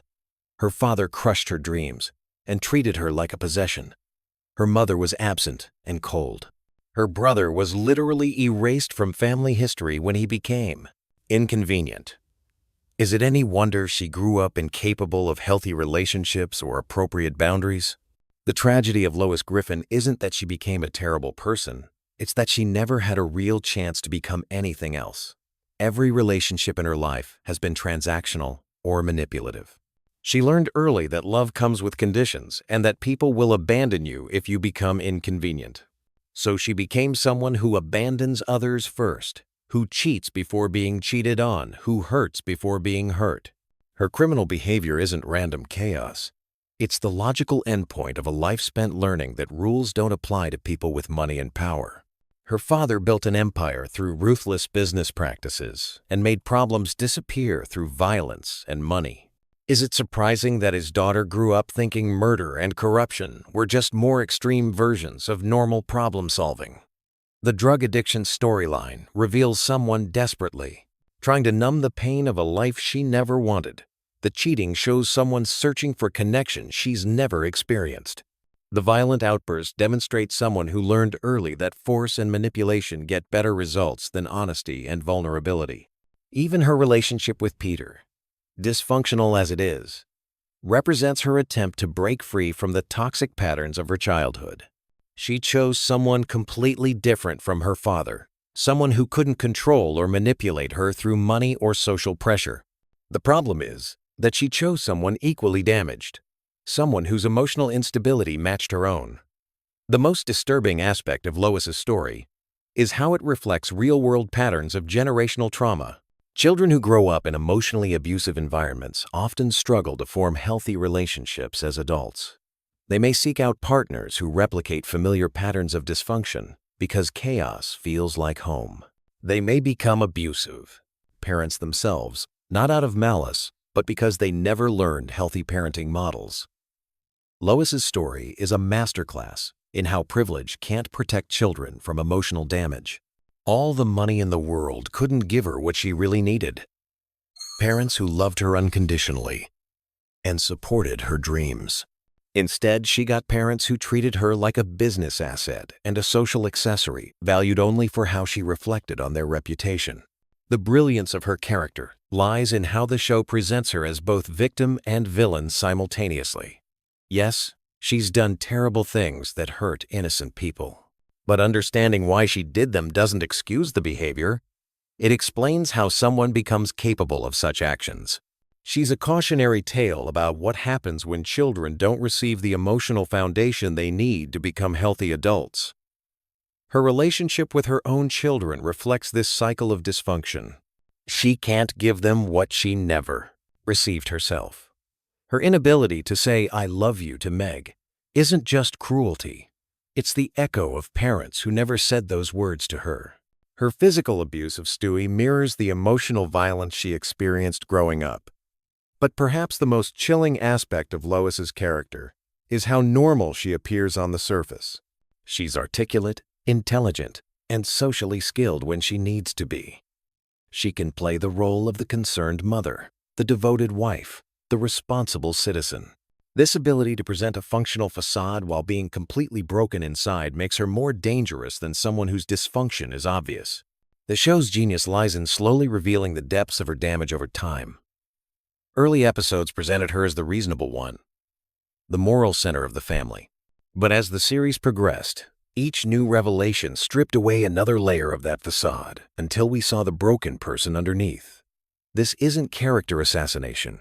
It's archaeological excavation, uncovering the psychological damage that was always there but carefully hidden. Looking at Lois Griffin's complete story, we see a masterpiece of character development that illustrates how childhood trauma can echo through generations.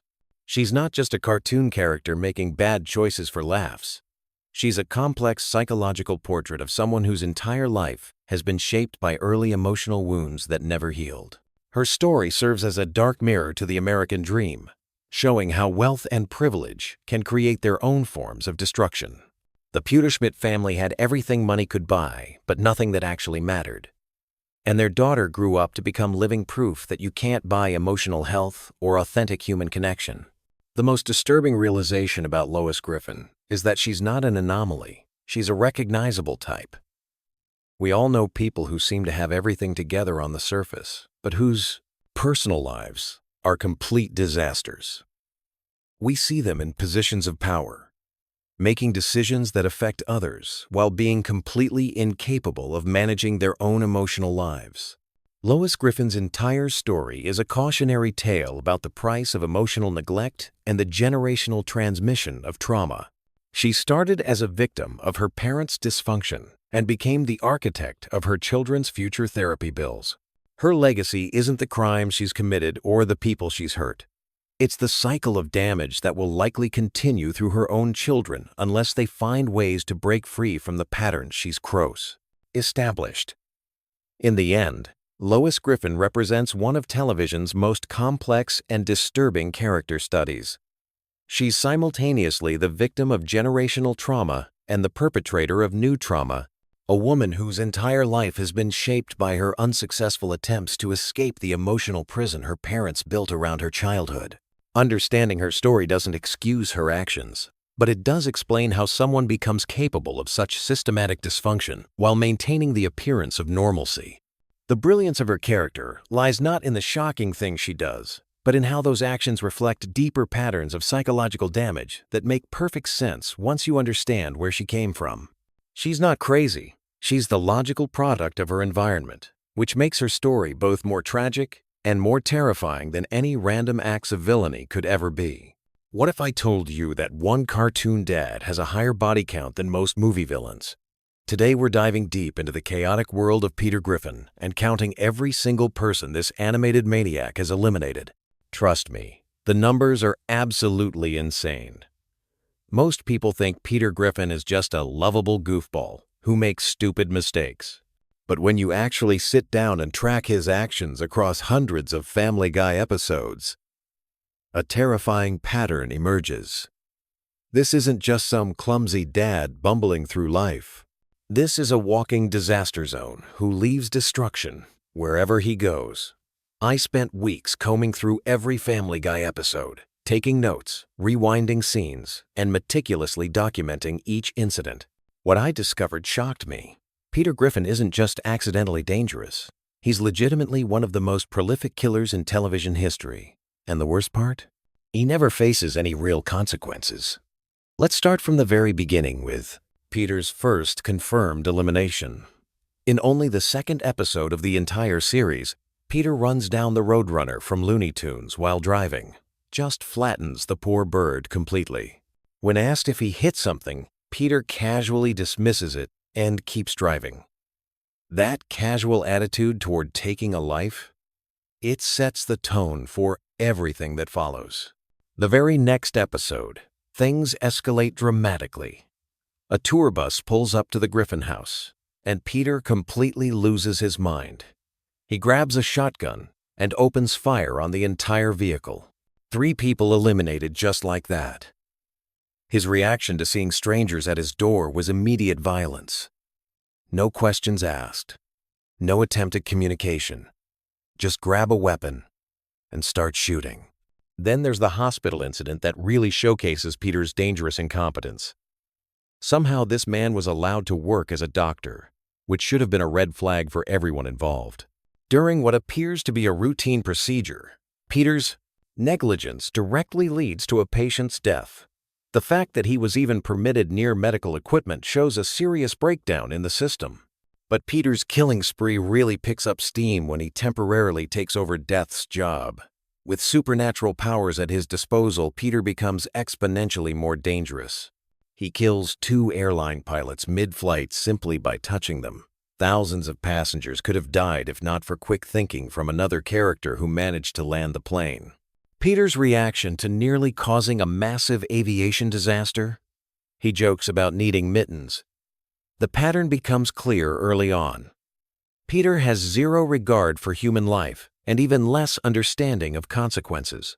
When tasked with simple babysitting duties, he leaves an infant to drown in a bathtub. His parenting instincts are so fundamentally broken that he can't even keep a baby alive for one evening. Speaking of children, Peter's relationship with kids is consistently disturbing. When he briefly works as a nanny dressed up like Mary Poppins, 2 children end up dead and hidden under a bed. These weren't accidents or misunderstandings. Peter's presence in any childcare situation inevitably leads to tragedy. But the really chilling moments come when Peter turns his violence toward his own family. In one episode, his negligence with home repairs leads to carbon monoxide poisoning that kills Lois, Chris, and Meg. Even though they're miraculously fine in the next episode, Peter's actions directly cause their deaths. A husband and father who accidentally kills his entire family should be traumatized for life. Peter just moves on like nothing happened. The mob-style execution of Brian over some leftover food shows Peter's capacity for cold-blooded murder. When his dog eats his chicken and drinks his cream soda, Peter responds with gangster-level violence. The casual way he eliminates a family member over such trivial matters reveals the true depth of his sociopathic tendencies. Peter's parenting philosophy seems to involve extreme violence as conflict resolution.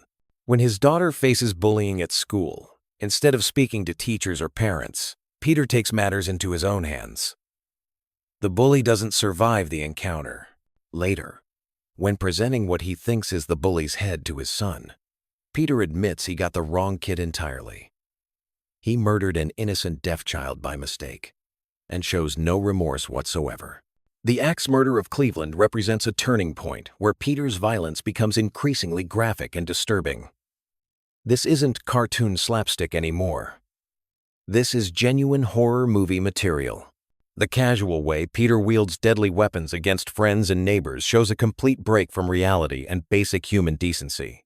From this point forward, Peter's methods become increasingly brutal, and his body count starts climbing exponentially.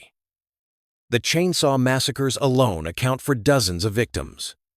Peter goes from house to house like a serial killer, methodically eliminating anyone in his path.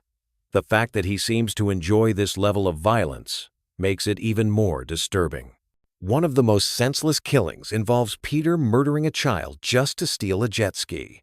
When his family points out they're literally standing next to their boat, Peter ignores them and commits homicide anyway.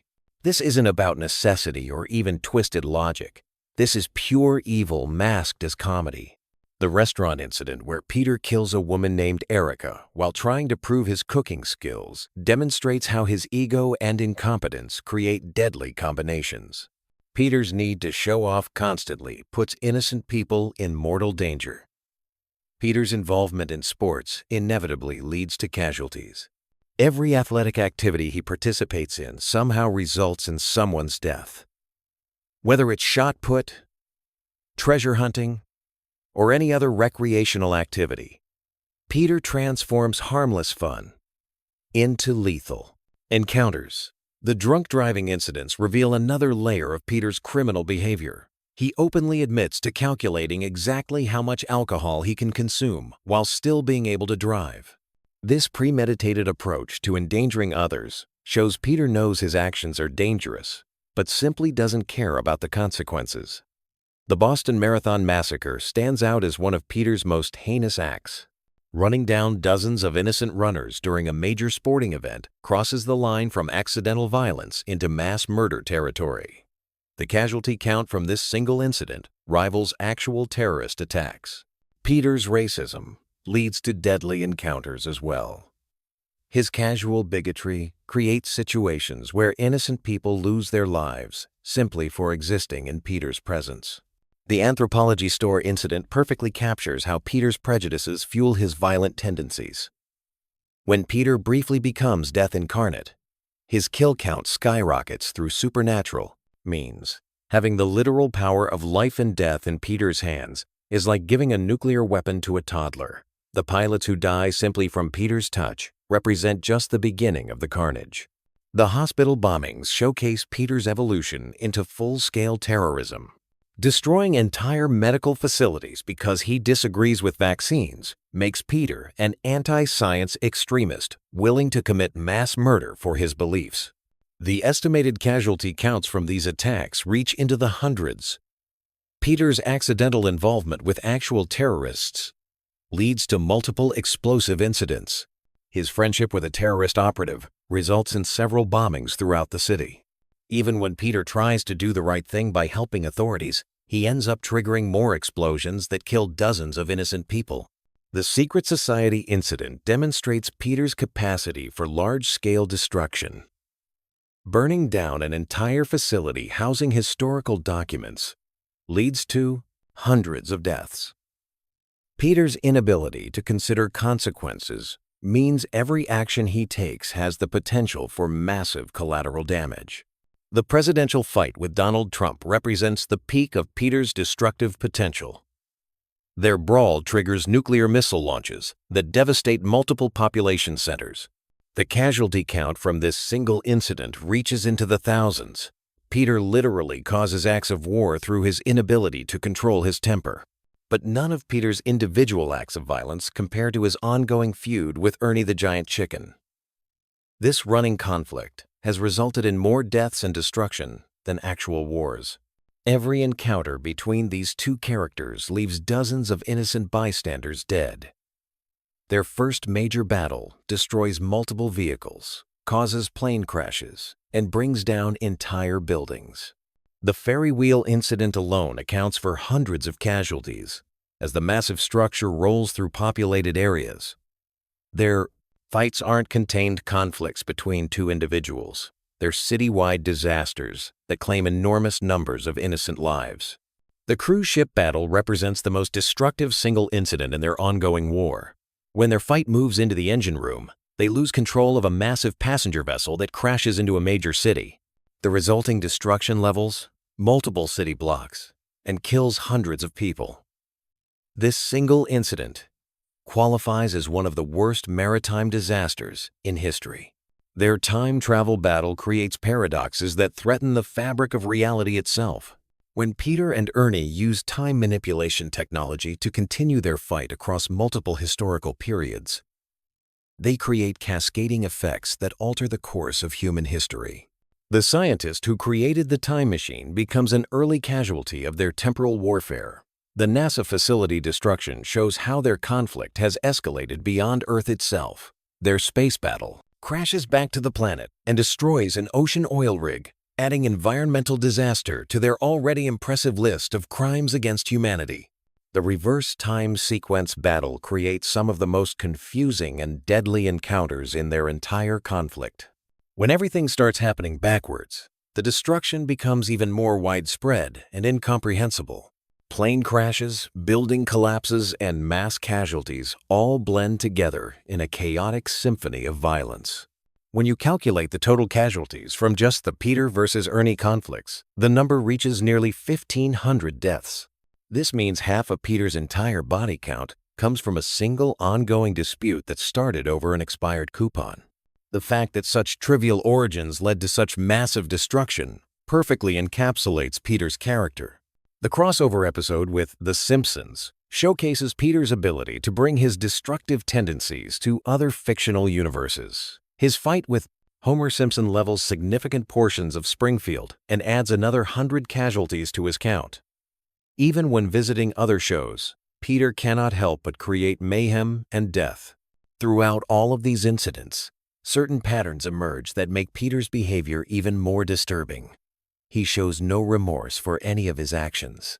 He never learns from his mistakes or attempts to modify his behavior. Most importantly, he faces no meaningful consequences for any of his crimes. The legal system in Peter's universe seems completely incapable of holding him accountable. Despite committing mass murder on multiple occasions, Peter continues to walk free and repeat his destructive patterns. This creates a world where violence has no consequences and human life has no value. Peter's family and friends enable his behavior by treating his mass murder sprees as minor inconveniences rather than serious crimes. When someone consistently kills innocent people, the appropriate response is not to laugh it off and wait for the next episode. The normalization of Peter's violence makes everyone around him complicit in his crimes. The media within Peter's world also fails to adequately report on his actions. Despite causing multiple disasters that should dominate news cycles for months, Peter's crimes are quickly forgotten and life returns to normal. This unrealistic portrayal of consequences sends dangerous messages about accountability and justice. When you add up every death directly attributable to Peter Griffin's actions, the final count reaches approximately 2,800 people. This makes him one of the most prolific killers in entertainment history. For context, this body count exceeds many actual historical mass murderers and rivals casualty figures from major military conflicts. The fact that this level of violence is presented as comedy raises serious questions about desensitization to violence in media. When mass murder becomes a punchline, society loses important moral boundaries that separate acceptable behavior from criminal acts. Peter Griffin represents the logical extreme of consequence-free violence in entertainment. His character demonstrates what happens when someone with destructive tendencies faces no accountability for their actions. The result is escalating violence that eventually reaches genocidal proportions. The most disturbing aspect of Peter's character is how his violence is often portrayed as justified or at least understandable. Whether defending his family, pursuing his goals, or simply satisfying his curiosity, Peter's murderous actions are presented within contexts that make them seem reasonable to viewers. This normalization of extreme violence has real-world implications for how audiences process and respond to actual violence in their daily lives. When fictional characters commit mass murder without consequences, it becomes easier to dismiss real violence as less serious than it actually is. The Peter Griffin phenomenon also reveals how comedy can be used to mask serious social problems. By presenting his violent tendencies as humorous character quirks, rather than serious mental health issues, the show avoids confronting the deeper implications of his behavior. In conclusion, Peter Griffin's body count of 2,800 people makes him one of the deadliest characters in television history. His casual approach to mass murder, combined with the complete lack of consequences he faces, creates a character who embodies the worst aspects of unchecked violence and social irresponsibility. While Family Guy presents his actions as comedy, the sheer scale of death and destruction he causes reveals a character who belongs in prison rather than primetime television. What's up, everyone, and welcome back to the channel where we dive deep into the most dysfunctional family on television. Today we're talking about something that's been bothering me for years watching Family Guy. Peter Griffin might be an absolute disaster of a human being, but honestly, his wife Lois has pulled some stunts that would make any reasonable person run straight to a divorce lawyer. I'm talking about moments so outrageous, so completely unforgivable, that you'll be questioning how this marriage even survived. We're counting down the 5 most shocking times Peter should have packed his bags and never looked back. Trust me when I say number 1 is going to blow your mind because it involves a certain pop star and some seriously questionable decisions. But before we jump in, make sure to hit that subscribe button and ring the notification bell because we've got tons more Family Guy content coming your way. Let's kick things off with number 5. And honestly, this one still makes me uncomfortable just thinking about it. Picture this. Lois Griffin, the supposedly devoted wife and mother, decides to have an affair with none other than former President Bill Clinton.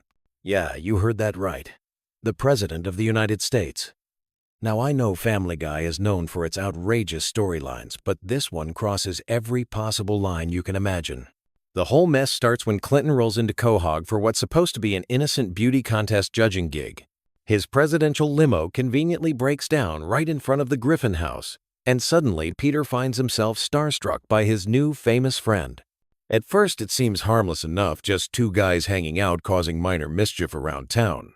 But then Lois discovers Peter looking absolutely terrible the next morning, and she is not having it, especially when she finds out he brought home a random pig from their adventures. Now, here's where any normal person would just have a conversation with their pig spouse about boundaries and responsibility. But Lois Griffin is not normal people. Instead of talking to Peter directly, she marches herself over to Clinton's hotel room to give the former president a piece of her mind about corrupting her husband. Big mistake. And I mean astronomically huge mistake. Because the next thing you know, she's completely fallen for Clinton's legendary charm. The situation goes from bad to absolutely catastrophic when Peter walks in to find his wife in bed with the president. Can you even imagine that moment? The betrayal, the shock, the complete destruction of everything you thought you knew about your marriage. Peter literally catches them in the act, and Lois has the audacity to come crawling back, begging for forgiveness like this is just some minor marital hiccup. But here's the part that really gets me. Instead of demanding answers or showing any kind of backbone, Peter just accepts her pathetic excuse and even agrees to her twisted proposal that he can sleep with anyone he wants to get even. The whole situation is so messed up that even when Peter chooses to get revenge with Lois's own mother, the moral compass of this family is just completely broken. What makes this even worse is that this isn't just about physical betrayal, it's about the complete lack of respect Lois shows for her marriage and family. She throws away decades of marriage for a quick fling with a politician and somehow expects everything to just go back to normal. Any self-respecting person would have walked away right then and there, but not Peter Griffin. Moving on to number 4, and this one might actually be worse, because it involves someone who should be completely off limits. Meg's teenage boyfriend, Anthony. Now, I know what you're thinking. Meg actually managed to get a boyfriend. That's shocking enough on its own, but what Lois does next is absolutely unforgivable and frankly pretty disturbing. Anthony seems like a decent kid, probably the first normal person to show any interest in Meg ever. Peter and Lois are initially thrilled that their daughter finally found someone. But then Anthony makes one innocent compliment about Lois looking like a movie star, and suddenly she's acting like a predator stalking her prey. The whole thing starts innocently enough with Lois just feeling flattered by the attention, but then she completely loses her mind and starts fantasizing about this underage kid. We're talking about a grown woman in her 40s getting worked up over a teenage boy who's dating her own daughter. The levels of wrong here are just astronomical, and it gets so much worse. Lois doesn't just fantasize, she takes action. She literally creates a schedule showing when Peter will be out of the house and when she'll be available. She hands this to a minor, along with details about her personal life that no teenager should ever know about. The predatory behavior is so blatant and disturbing that it's honestly hard to watch. When she finally makes her move and tries to seduce Anthony, the kid is surprisingly into it, which somehow makes the whole situation even more disturbing. But of course, Meg walks in at the worst possible moment and catches her own mother trying to hook up with her boyfriend. The emotional damage this causes to Meg is something that family will probably never recover from. The worst part about this whole scenario is how Lois handles getting caught. Instead of taking responsibility for her completely inappropriate behavior, she manipulates the situation to make herself the victim. She tells Peter that he makes her feel old and ugly, essentially blaming him for her decision to prey on a teenager. And Peter, being the spineless disaster that he is, actually apologizes to her, and the whole thing gets swept under the rug like nothing happened. This right here should have been the end of their marriage. There's no coming back from trying to sleep with your daughter's underage boyfriend. The betrayal of trust. The emotional damage to Meg. The complete breakdown of appropriate boundaries. It's all unforgivable. But somehow Peter just lets it slide, and life goes on as normal in the Griffin household. Coming in at number 3, we have the time Lois discovered gambling and literally bet away the family car at a casino. This one starts innocently enough, with the family taking a road trip to help Chris with his Boy Scout troubles. Peter, being Peter, refuses to ask for directions, even when they're clearly lost, and the situation gets worse when he needs to make an emergency bathroom stop at a Native American casino. While Peter handles his business, Lois finds herself with some free time, and that's when she spots the poker machines. Now, for most people, this would be a harmless distraction, maybe lose a few dollars and move on with your day. But Lois Griffin has zero impulse control, and within minutes, she's completely hooked on gambling. The addiction happens so fast, it's actually frightening to watch. One minute she's just curious about the flashing lights and sounds, the next minute she's feeding money into these machines like her life depends on it. Peter literally has to drag her away from the gambling floor when it's time to leave, but the damage is already done. Lois has caught the gambling bug, and it's about to destroy everything. Here's where the story goes from concerning to absolutely insane. While Peter is distracted, Lois manages to lose the family car in a poker game. She literally gambles away their primary means of transportation, stranding the entire family at a casino in the middle of nowhere. The level of irresponsibility and selfishness it takes to make that kind of decision is just staggering. Peter ends up having to pretend to be Native American and spend a night hungry in the forest just to win back their car through some ridiculous tribal challenge. The fact that he actually pulls this off is a miracle, but that doesn't excuse what Lois did. She put her entire family at risk because she couldn't control herself around some flashing lights and the sound of coins dropping. The gambling addiction reveals something really dark about Lois's character. She's willing to sacrifice her family's security and well-being for the temporary thrill of potentially winning money. This isn't just a momentary lapse in judgment. It's a fundamental character flaw that shows she can't be trusted with important decisions. Any reasonable person would have serious doubts about continuing a marriage with someone who would gamble away the family car on a whim. What makes this even more frustrating is that there are no real consequences for Lois's actions. Peter saves the day, gets the car back, and they all go home like nothing happened. There's no discussion about gambling addiction, no acknowledgement of how her behavior could have left them stranded, no recognition that this kind of impulse control problem might be a serious issue in their marriage. Now we're getting to the really disturbing stuff with number 2.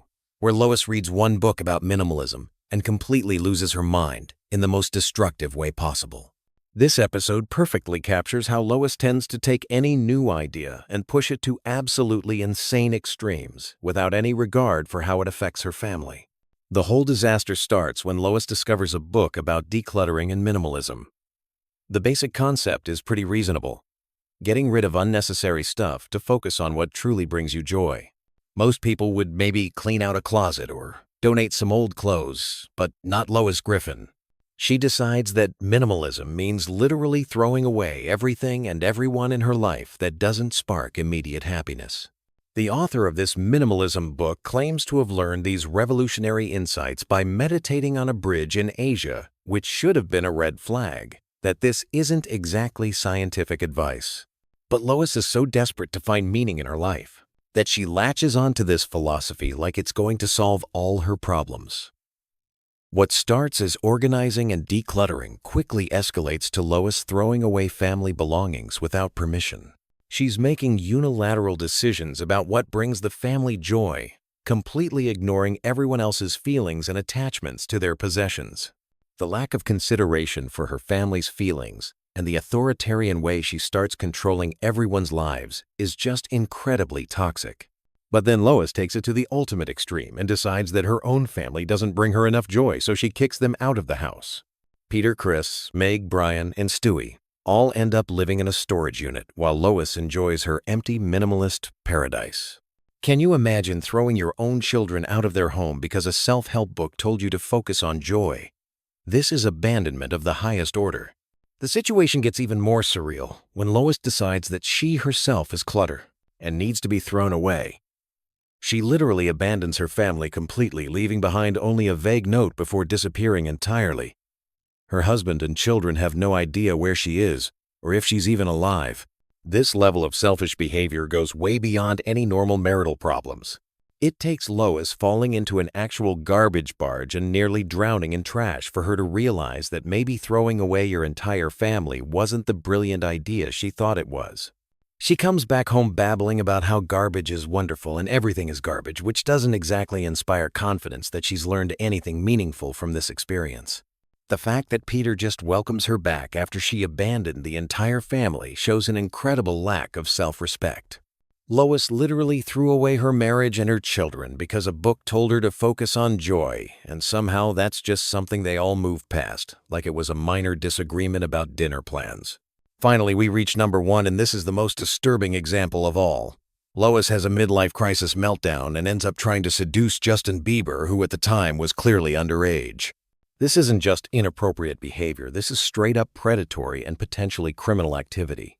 The whole nightmare begins when Lois is feeling down about getting older, and Peter makes everything worse by reading her a birthday poem that basically lists all the ways she's aged and become less attractive. Now, granted, Peter's poem is incredibly insensitive and hurtful, but that doesn't justify what Lois does next.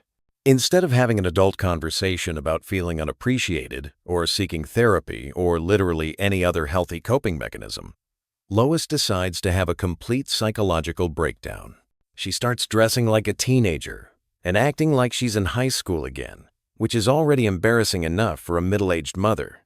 But then, things take a turn into seriously illegal territory when Justin Bieber comes to town, and Lois becomes obsessed with meeting him.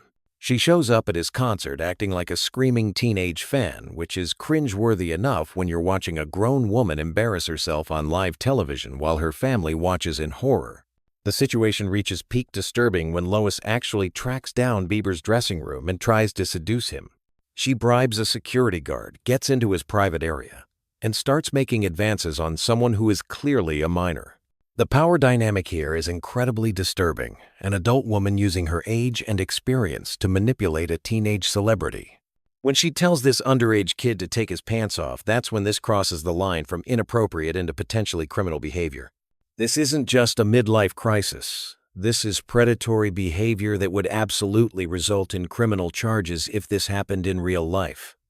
The fact that Peter shows up just in time to stop anything from happening doesn't excuse what Lois was attempting to do.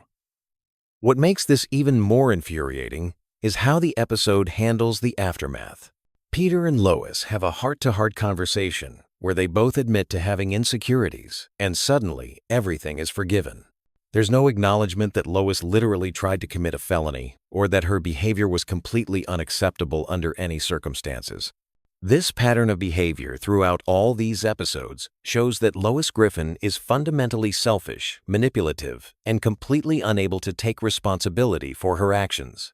Whether she's cheating with presidents, gambling away family property, abandoning her children, or attempting to seduce minors, she always finds a way to make herself the victim and avoid any real consequences. Peter Griffin might be an idiot, but he deserves better than a wife who consistently betrays their marriage vows, endangers their family, and commits potentially criminal acts whenever she feels a little bit unhappy with her life. Any of these incidents individually would be grounds for divorce, but all of them together paint a picture of someone who is completely unfit to be a wife and mother.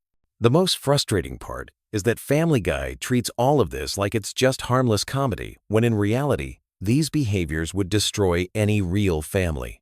Lois Griffin represents the worst possible partner. Someone who takes no responsibility, lies, manipulates, and puts her own selfish desires above the safety and well-being of her family.